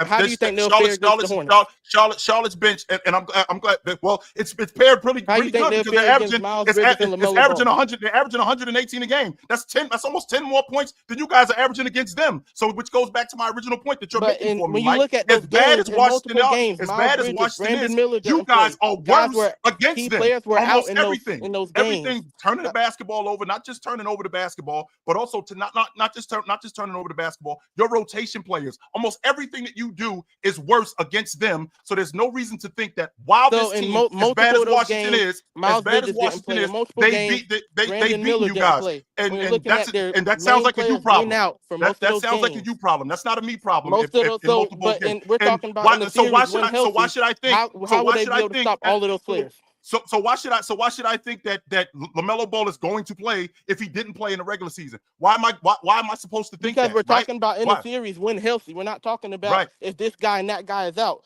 If all of those guys are healthy, the Washington Wizards won't be able to stop the Charlotte Hornets. And I could use the same logic for the Washington Wizards. When healthy, when they've had everybody, you guys haven't beaten them one time this season. 4-0. They've mopped the floor. They never had everybody. They scored 10 points more. They've had LaMelo Ball 3 of the 4 games. Who you just told everybody. They didn't have Brandon Miller. They didn't have Miles Bridges. You just told us that the best player in the series is LaMelo Ball. They won't be able to stop the Hornets. So 3 of the 4 games. 3 of the 4 games, you've had the best player in the series, and you haven't won one of those games. Not only have you not, but their other main, you're leaving out context. No, I'm not leaving out context because he's a turnover machine in 3 of those 4 games. Brandon Miller missed multiple games. We've seen you're talking about the Wizards. We've seen Jordan Poole turn into a turnover machine and a defensive liability in series. Well, he wasn't a defensive liability against Charlotte. I can tell you that right now. Alex Saul wasn't a defensive liability against Charlotte. Not only was Alex Saul not a defense, Corey Trispert was not a defensive liability. Buck Carrington wasn't a defensive liability. Plus, when you have a guy like Mark Williams who can rebound against you guys, they have not been. A guy like Mark Williams these guys 4 times in a row. 4 times in a row. Mark Williams averaging double-digit rebounds, creating extra opportunities, averaging 3 offensive rebounds. Rashad Holmes coming off the bench, giving you everything that he's giving you. I'm good. The Wizards who don't rebound going up against a team who's top 5 in rebounding in the league. And they haven't. And the interesting thing is they have not done that against Washington. They didn't. They didn't do that. As bad as Washington is, Charlotte is worse against them. Period. Oh yeah, fellas. This is everything that it was anticipated to be. Chill, Mike the Champ. Appreciate y'all for coming in and doing what y'all do best. Mike, is there anything that you would like to say to the chat, to the judges, to Chill, to me, to Player's Choice? What you got? Nah, I think I won. That's all I got to say. Do you have you think you sweat? You think you won 2-1? I think I won 2-1. Okay. Chill, you got anything to say to the people? Thanks for having me, guys. That's all I gotta say to the people. And I don't think he won any of those rounds. Not one of them. Not one. All right, fellas. Well, next Friday, we will determine who is the winner when we have our special show, and we will announce who all will advance to the round of 16. But in the meantime, y'all, I'm going to be at the edge of my seat trying to figure out which one of you guys actually won this. I know it's a poll being ran in the chat. Y'all talk to me and let me know who you guys think won. I know the chat's going crazy. Chill and Mike, appreciate y'all for coming up here and doing what y'all do best. All right, brother. All right. Yo, Mike. Yo. Hey, good work, Mike. Man, tell me who my next matchup is soon. See you later, bro. All right. Hold on, though, Mike. Before you leave, can you show the people what you look like and let them know where you from? It's film out there. You'll go through Chill's channel. You'll see some film out there. Okay. But I'm from Central Florida. Okay. And right quick, before you get out of here, on a scale of 1 to 10, how hard was that? 6. I ain't prepared for it. I still think I won without preparing for it. So I say about a So you was 5. cooking hot without even 5. preparing? No warm-up shots? Nah, no warm up. Just coming here. I'm laying in the bed right now. Cook them from the bed sheets. All right, Mike. Appreciate you for coming through. All right, ladies and gentlemen, we do have one more matchup for tonight. That was crazy. That was matinee. That was top tier level right there. Entertainment, Chill versus Mike. Now, I got my man Carson from Nerd Sesh, and I got Jordan. You guys are aware who Jordan is. Y'all know Jordan from the panel. They are coming up next. The thing about it, though, y'all, is Jordan is late. Hey, Carson ready to go. Jordan is late. So while we are waiting for Jordan to chime in, I just got a couple housekeeping notes that I got to let y'all in on. First off, like the video. Second off, subscribe. Third off, we do have an after party just like yesterday. Now, we watched OKC and we watched the Detroit Pistons. We watched Shea go for 48 and go crazy. Well, the cool thing about it is we get to catch Shea do the same thing again tonight, except he's playing against Giannis, Dame, and the Milwaukee Bucks. So we'll see if Shea can continue his MVP performances against Giannis and them. But the cool thing about it is these teams played in the in-season tournament and the Bucks beat that ass. So we'll see if OKC can come back and prove their worth against the Milwaukee Bucks. And once again, this game will be at 9 p.m. Eastern time on Playback. The PCL is brought to you by Playback. So make sure y'all pull up and enjoy that. Also, y'all, this is the PCL, and this is the round of 32. We had some good matchups yesterday. We got some good matchups today. This is the last matchup of the day. Carson versus Jordan. And then, y'all, on Tuesday, we have a few good matchups, too. I'll just tell you guys who it is. We got Mars, the defending PCL champ, versus the wild card Matthew Elliott. Then we got Gifted versus Renegade. And then last but not least, we got SB Talk Sports versus Ryan from the chat. He is a wild card as well. That starts at 7 p.m. Eastern time on Tuesday. And then on Wednesday, we got Pirate, the PCL runner-up from last season, versus Brax the Bandit. Y'all know Brax. He's in the chat right now. He's quite the yapper. We'll see if he can convert his yapping in the chat to yapping in the PCL. Then we got ZZ versus Riv. Y'all heard Hayes earlier. He said that ZZ will make a Linsanity run. So it's only one way to tell when y'all chime in tomorrow or on Wednesday, March 19th, to catch ZZ versus Riv. And then last but not least, we got Penn versus Finesse West. They will be capping the round of 32 on March 19th. But y'all, we got something even more spectacular to get into right now. So let's go ahead and do it. What's up, yo? You made it. Man, you know, hey man, it's the Drench Man doing Drench Man things. Did y'all win? No, we didn't win. We lost in the chip. But you about to win. Hey man, Darkhorse. All right. Darkhorse. So I guess we got a black horse and a white horse, right? Nah. All right, let's get into it, y'all. Do y'all have anything that you need to say before we get into this? I ain't got nothing to say. Nothing? I'm just listening. Who go first? That's all I want. Hey, you got to switch our names. Hey, I'm not Carson. There we go. My bad. There we go. All there right, we all where we need to be, right? All right, let's get into it. Jordan, you are going to kick things off, and the first topic is which rookie will have the best NBA career? All right.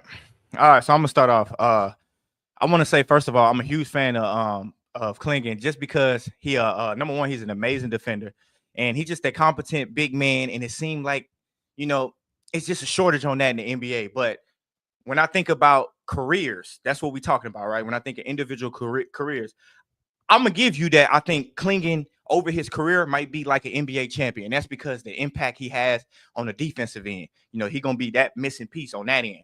But that's it. On the other end, I think Jared McCain can show me before he got hurt, he can show me he had superstar potential. And the way he handles the ball and shoot the ball, and as good as he is, it gave me that feeling that one day he can be an all NBA level player. Somebody like Tyrese Maxey, I think, in the Philly, you know, developing guys like that. I think in his category of passing, you know, passing people up on the charts too, like as far as like scoring. I don't think Klingon will ever pass nobody up on the charts as a scorer. I don't think so. I think we can see McCain reaching one of the milestones like, oh, you top 50 in scoring. We can see stuff like that. Like I said, I do think Klingon would be a very good piece on a championship team, but I just can't see as far as a career. I just think McCain has more. I think he has more upside when it comes to that. I think he has more potential to be greater than Klingon can, just because Klingon is just pretty much a role player, good defensive big. That's my take on that one. All right, Carson, talk to us. Yeah, I don't agree with the idea that Klingon is just going to be a role player in this league, because I actually think that he's already elite at several extremely valuable traits that I want from any big. Because if you're not like a freak outlier talent, the most valuable thing you can do as a big man is be an elite defensive anchor. Klingon is absolutely going to be that. His rim protection is already sensational. This dude is 7'2", 280 with a 7'7" wingspan. He blocks 3.5 shots per 36 minutes. He holds opposing players 14% below their average field goal percentage at the rim. Only Chet and Porzingis have better numbers. He is one of the elite deterrents in basketball already. He's a monster as a post defender. Portland's defense has legitimately been very good when he's on the floor. So this is a guy who is going to be an all defense big in this league, in my opinion. That is extremely valuable. He's also already an elite rebounder. He averages 14 boards per 36 minutes. Dominant offensive rebounder, especially. And I think that he actually has a lot of traits that I like offensively. He's got good touch. He's got really good passing feel, running handoffs and facilitating elbow actions. When he gets doubled out of the post, he can make good decisions there. He's strong as hell. He's an elite screener already. But bottom line, it's that sort of elite defensive value that Klingon has as a big. That makes you one of the more impactful players in the league no matter what. And if you compare that with good offense, which Klingon can, you are somebody every single team wants, and you're going to make a lot of money, and you're going to have a huge winning impact. You think about like Jarrett Allen, Ivica Zubac. Klingon is on that sort of path, but he can be even better than those guys defensively. He has crazier tools. Round two, back at you, Jordan.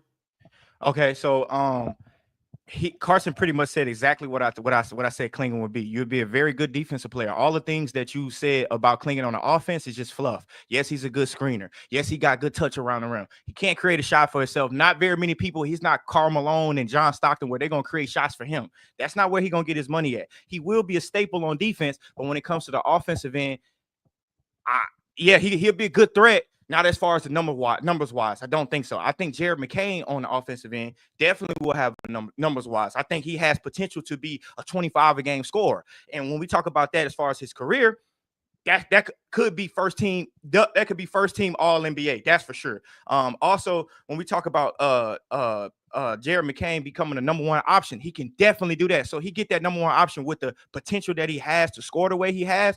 Donovan Klingon was just.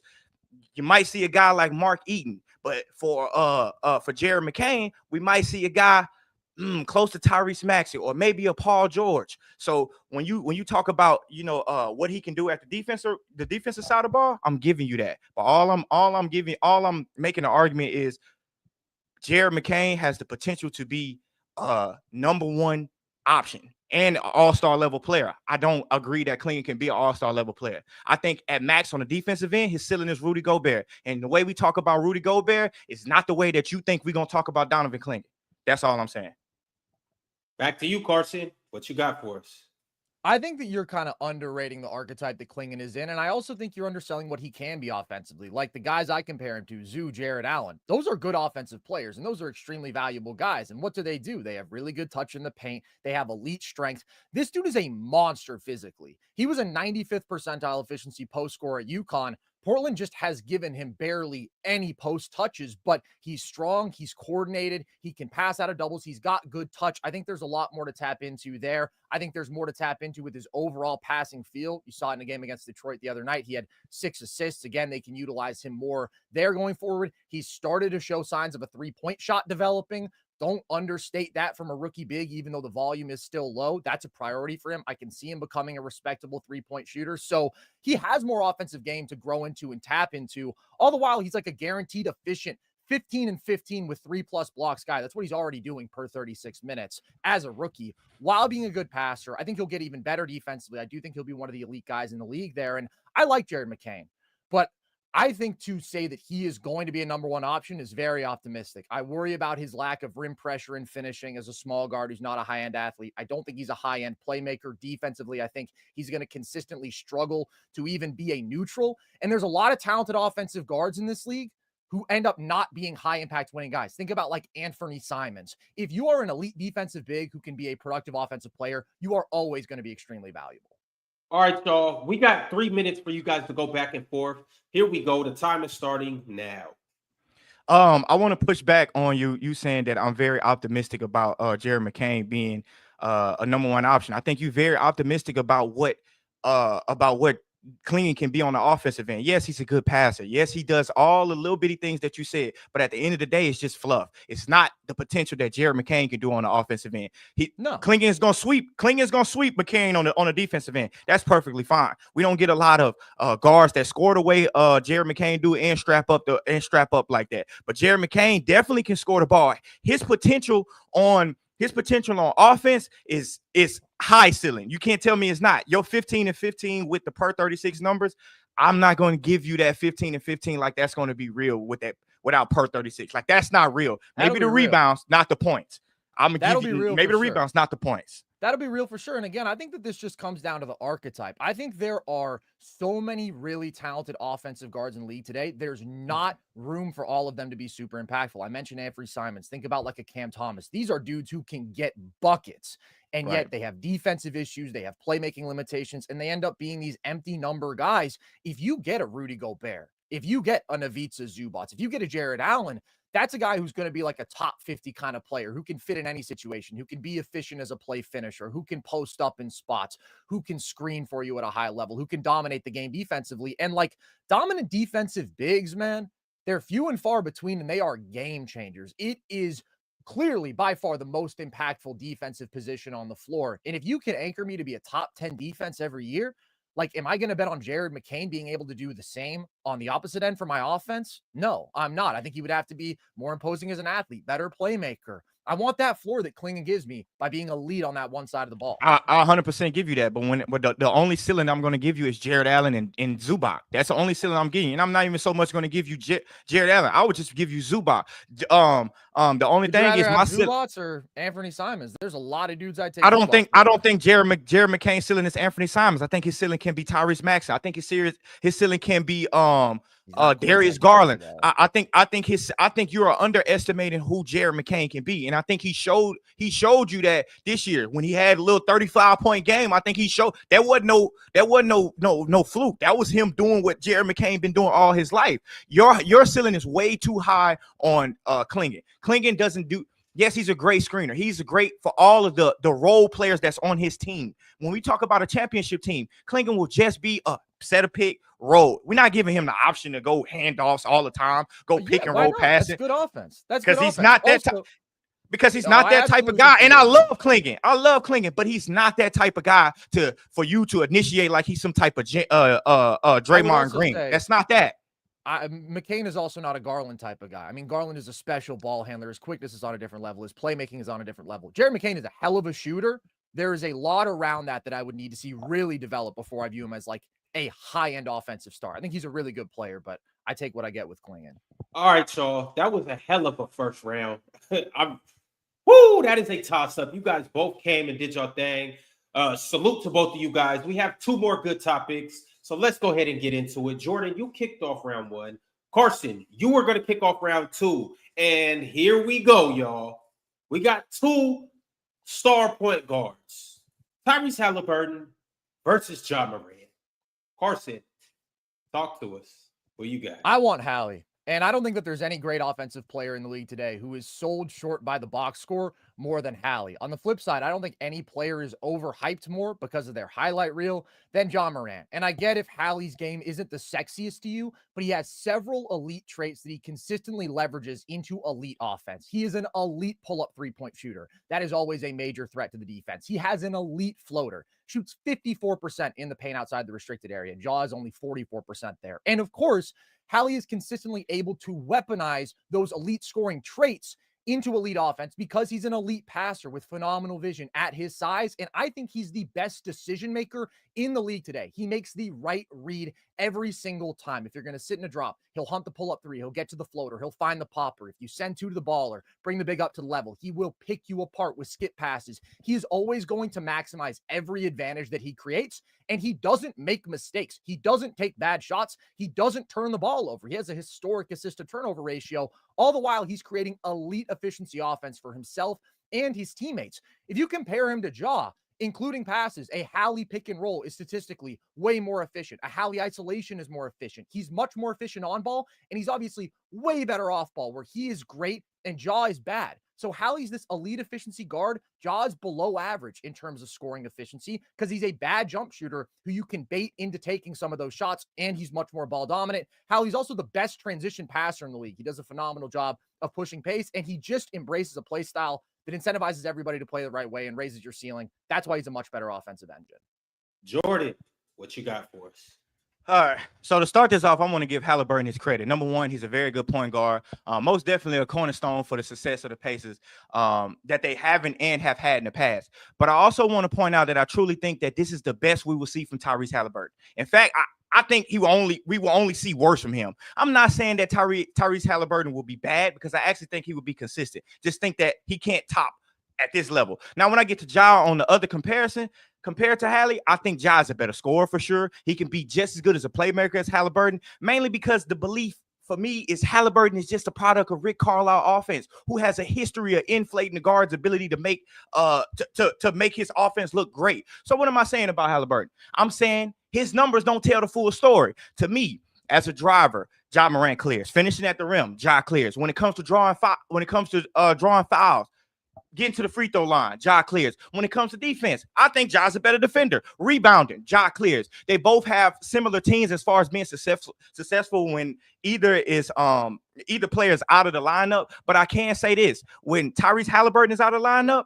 they have a knockoff Haliburton that they can fit right into that offense, and his name is Andrew Nembhard. I will also argue that when Andrew Nembhard is out of the lineup, they struggle worse than when Haliburton is out of the lineup. But when Ja's out of the lineup, they don't have no other Ja. You can't duplicate Ja Morant. So despite what people say about Memphis winning without Ja, the fact is they're 13 games below 500 when Ja don't play. So, solid points. All right, you got it, Corsi. It's interesting you took that angle, Jordan, because Hallie, to me, is a significantly more impactful elite offensive point guard, and the numbers totally reflect that this year. When Hallie's on the floor, the Pacers are way more efficient as a transition and half-court offense than Memphis is when Ja's on the floor. In fact, the Grizzlies' offense this year is slightly worse with Ja on the floor than off it. Meanwhile, the Pacers' offense is 8 points better with Hallie on the floor compared to off it. That's an elite differential. So what you're talking about them having Hallie replacements, it's just not true. When the Pacers don't have Hallie, they're 0-4 this year with a 110 offensive rating. That is bad. When the Grizzlies don't have Ja this year, they're 15-10, and they have a better offensive rating without him than they do with him. And if you look at how the Grizzlies have actually improved this year, it's been going further and further away from Ja dictating every possession out of pick and roll. When they just let him run the show 2021 to 2023, they were among the bottom quarter of half-court offenses every year. It's only now that they've gone more away from him that they've become an average half-court offense.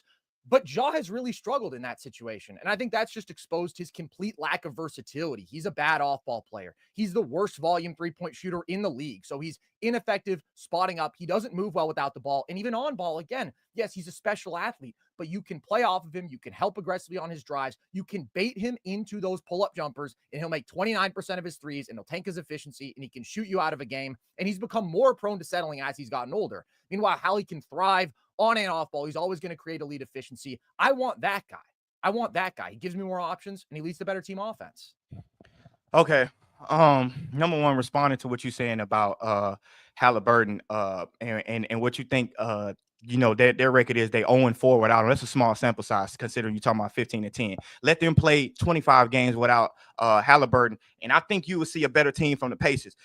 Because don't forget, Tyrese Haliburton stink at the beginning of the season. That's number one. Hurt.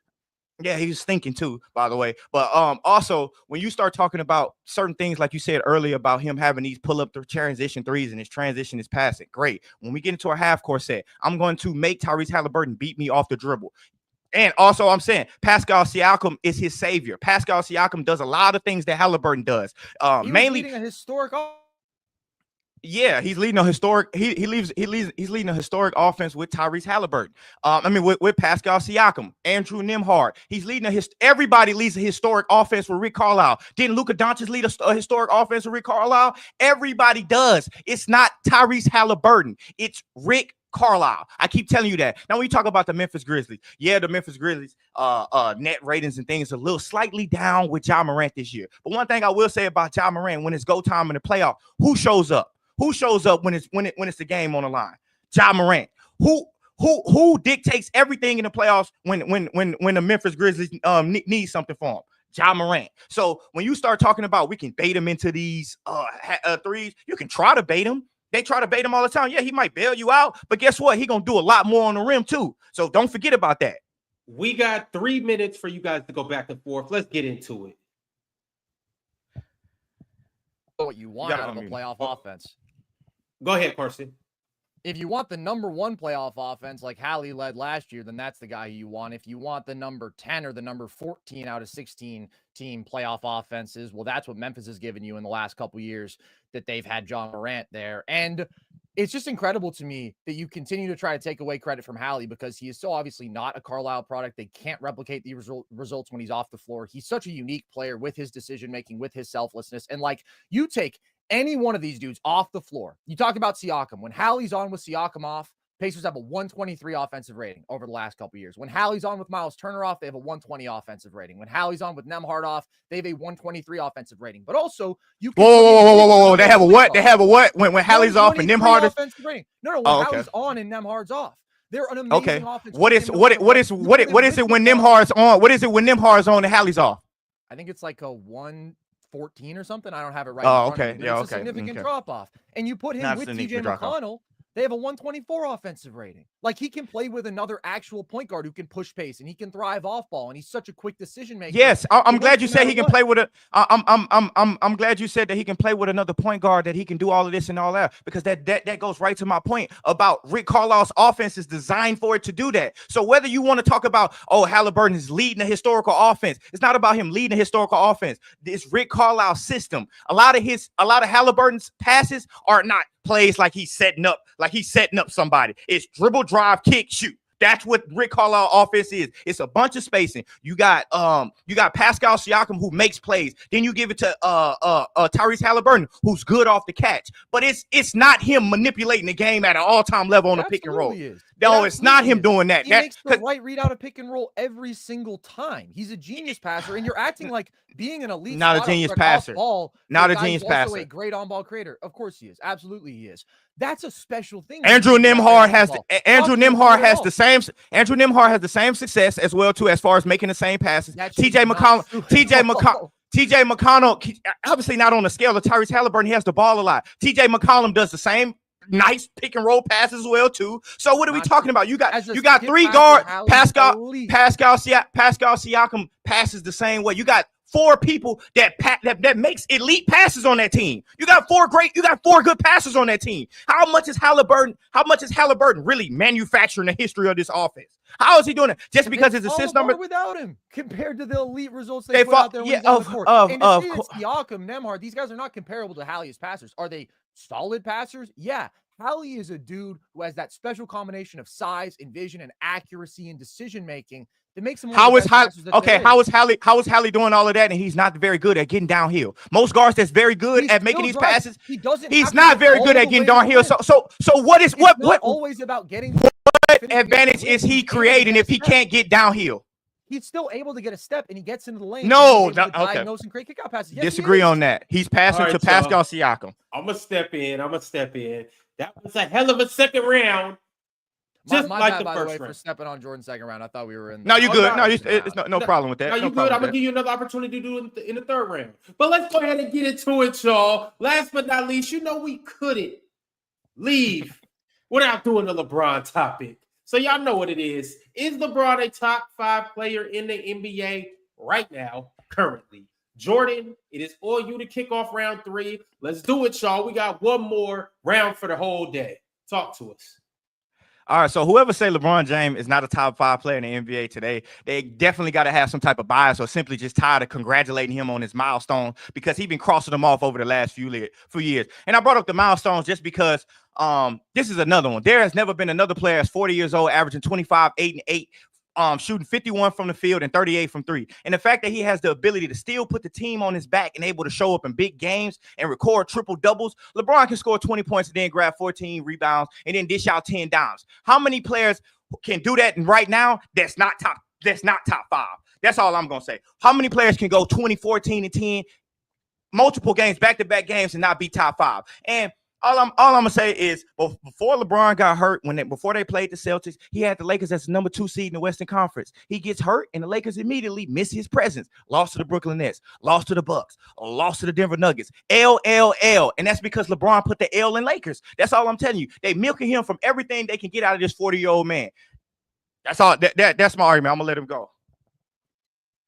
LeBron's not a top 5 player today. He's been playing awesome basketball as of late, but to be a top 5 player, I need you to provide me top 5 value for 82 games in the regular season and then do the same in the postseason. And yes, LeBron's highs are still super high, but there were multiple months of this season where LeBron was not playing like a top 15 player. He had a 25-game stretch to open the year where he was giving you 22 points per game on below league average efficiency with negative defense, and his team was statistically way worse with him on the floor. That doesn't happen with the top 5 guys. I need you to be able to carry me through a regular season so we can get to the playoffs if you're a top 5 guy. LeBron cannot do that at 40 years old. In fact, there was no question who the best Laker was this year when AD was on the team. It was AD.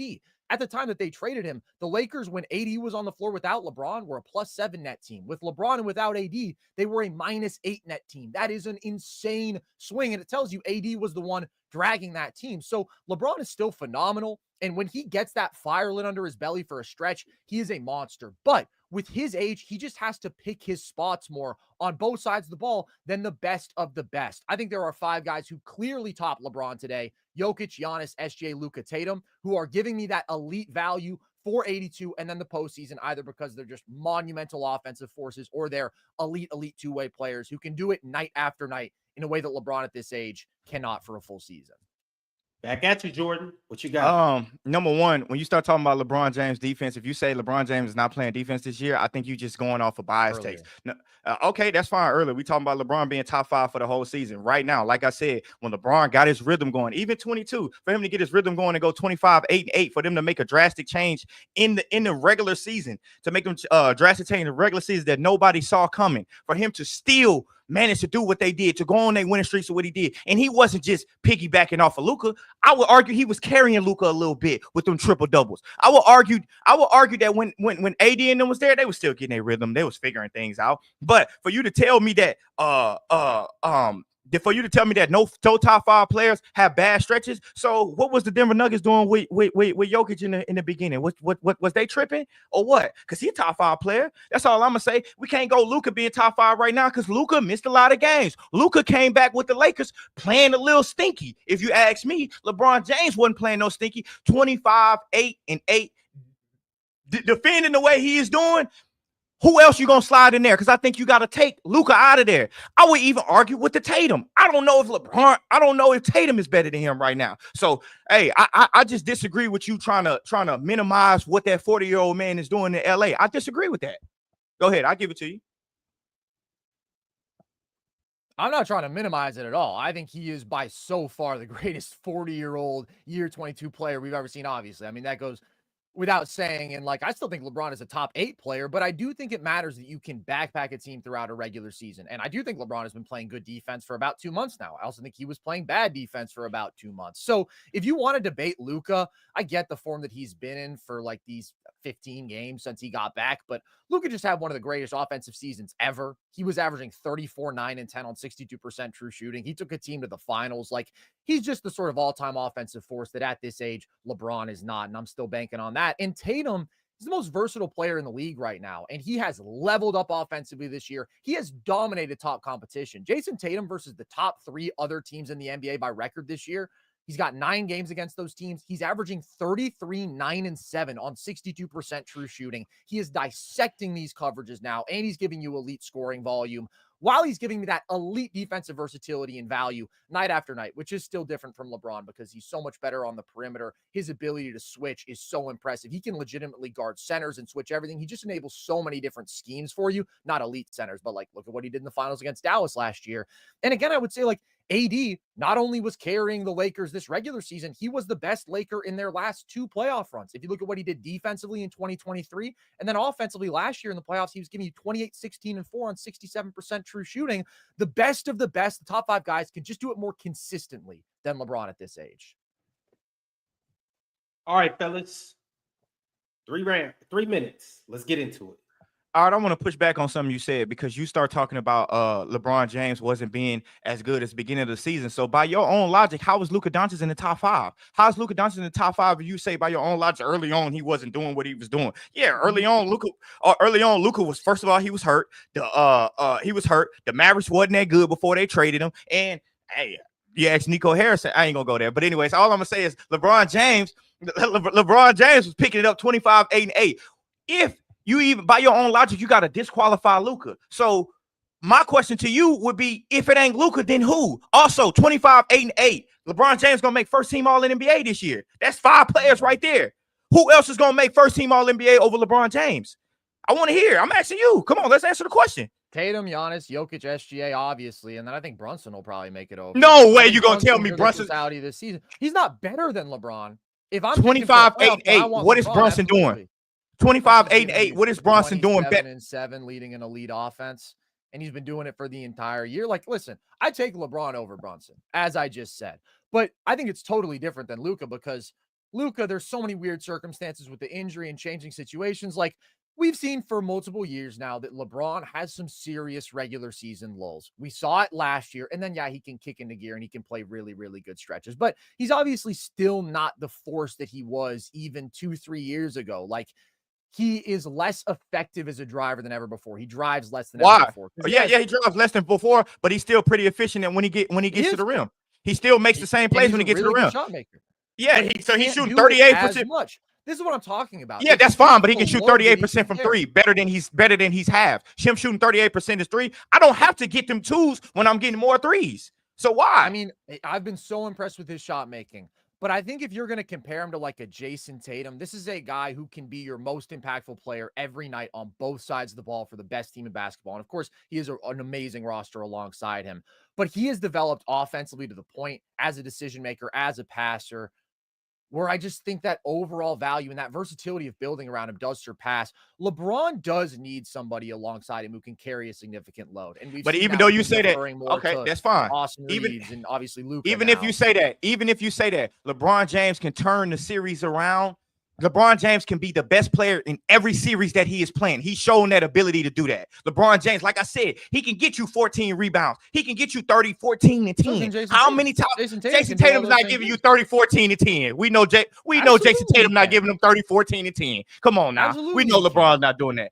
You're talking about LeBron's averages. Tatum's averages this year are what? 28, 9, and 6. And I just mentioned he's given the best teams in the league 33, 9, and 7 on elite efficiency. That's the most versatile player in basketball. That's 100%. We're not arguing about Jason Tatum. Jason Tatum's in the top 5. LeBron is too, though. That's the point. That's the point that we're making about this. Luka's the dude outside of the top 5. I just think that's way too reactive to this little stretch where Luka is in a totally new situation, working his way back. LeBron's in a new situation too. He in a new situation with Luka. He played with AD the last 6 years. Why is it not the same? Because Luka's been totally uprooted to a new team. LeBron's playing with one new guy. Also, Luka just he's missing his guy. He's missing his guy. 62% true shooting for an entire year and took the team to the finals, man. You talking about last year? We talking about this year. 25, 8, and 8 is insane for a 40-year-old man. Permanently regressed? I don't think he's regressed. I don't think he's regressed. We're not arguing about that. I just think 25, 8, and 8 is all NBA. That's what LeBron James is going to be. All NBA. First team. 100%. First team. The top 5 in the NBA. That's what that is. All right, so because Luka's not even going to qualify because he hasn't played enough games. I got to step in, y'all. I got to step in. This was probably the closest debate that we've seen so far. Y'all both came up here and did y'all thing. I expected nothing less. Jordan, salute to you. Carson, salute to you. Once again, y'all, it's been a good-ass day. What's better than one nerd? Two nerds in one day, man. It's been amazing. Y'all, appreciate you. Do you have anything to say on the way out? I want to say, number one, I apologize for Carson. I really appreciate you for putting it back because my team had a basketball game. We was in that championship, and I didn't think we was gonna do that, but we did what we did. So appreciate you for even coming prepared and y'all them being able to switch it. So and it's my first time meeting you. I never met you before, so nice to meet you, by the way. Man. Yeah, of course, man. That was super fun. Glad we did this. Thanks for having me, Ron. Yeah, absolutely. Next Friday, you guys will know which one of you guys will advance to the next round. But in the meantime, salute to both of you guys. You came up here and did your thing. All right, y'all. Woo! That was a good ass day, y'all. Hey, that was a good ass day. Yesterday was fire. Today, they pushed the bar up. The bar in the PCL is now set. And shout out to Dion. Because Dion basically said, y'all don't come up here with this cupcake shit. We here to debate. Y'all stop being so soft. Y'all come up here and really debate. Throw haymakers. Let's have a back and forth. Let's have a fight. And today was nothing short of that. Everybody came up here and it was a good debate. Shout out to Mike. Shout out to Mike. Mike came in here and gave Chill everything he could handle. And y'all, it was just a fire day all around. Once again, salute to all the debaters. Salute to everybody that's in here viewing. Make sure you like the video. Make sure you subscribe to Player's Choice. Make sure you talk to us in the comments. Let us know who you guys think won each debate. Let us know why you think everybody won their debate. And let us know who you got in the rounds. 2-1, sweep, whatever the case may be. Also, y'all, on Tuesday, we got some good-ass debates coming up. Let me see if I can put it on the screen. It has been acting up in here on StreamYard, but let me see if I can get it to work so you guys can see it. Maybe here we go. All right, cool. On Tuesday, this is what we're looking at, y'all. We got Mars, the defending champ, versus Matthew Elliott. That's at 7 p.m. Eastern time. Y'all make sure to pull up to that and support Matthew Elliott. And I guess support Mars too. And then next up at 7:30 p.m. Eastern time, we got Gifted versus another wild card, Renegade. That should be a good one as well. And to top it off today, we got SB Talk Sports versus Ryan from the chat. Make sure to pull up on Tuesday. And then on Wednesday, this is what we're looking at, the last day of the round of 32 for the PCL March Madness. We got Pirates, the PCL runner-up from last season, versus Brat, the Bandit. Yes, y'all, we got a goofy from the chat to come in here and represent y'all. We'll see if he can make a run like John D did last year or like Mtel did last year. And at 7:30 p.m. Eastern time, we got ZZ versus Rev from Pick a Side. Y'all know Pick a Side. Y'all know Rev. Y'all know ZZ. Y'all know from the logo. Well, these two jump in the ring for a heavyweight clash at 7:30 p.m. Eastern on Wednesday, March 19th. And last but certainly not least, we got Penn versus Finesse West. This is going to be a good one as well, y'all. So once again, be sure to pull up on Tuesday and be sure to pull up on Wednesday. But also, y'all, as if that's not enough to look forward to, tonight on Playback at 9 p.m. Eastern, pull up and watch the Thunder versus the Bucks with all the good guys. Now, I could give you some guarantees of people that's going to be there. I know Chill's going to be there. I know Jordan's going to be there. And I've got confirmations from some of the debaters today that they will be there too. So pull up to see which one of the debaters from today will pull up and talk about their matches and talk about whether they believe that they won or not. And also, they'll be talking about the other matchups too. So I can't wait to see what all the panelists believe happened with Hill versus Mike.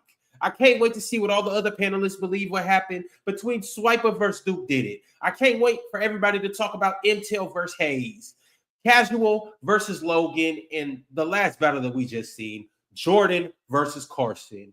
In the meantime, y'all, talk to me in the comments. Let me know who you guys think will be winning this $5,000 cash prize. Remember, we still have more contestants to see. We still got 12 more people and 6 more debates to watch. But as of right now, let me know who you guys got as the favorites. In the meantime, once again, like the video, become a member, subscribe, and shout out to each and every one of our wild cards. Y'all, we will catch you soon, Tuesday.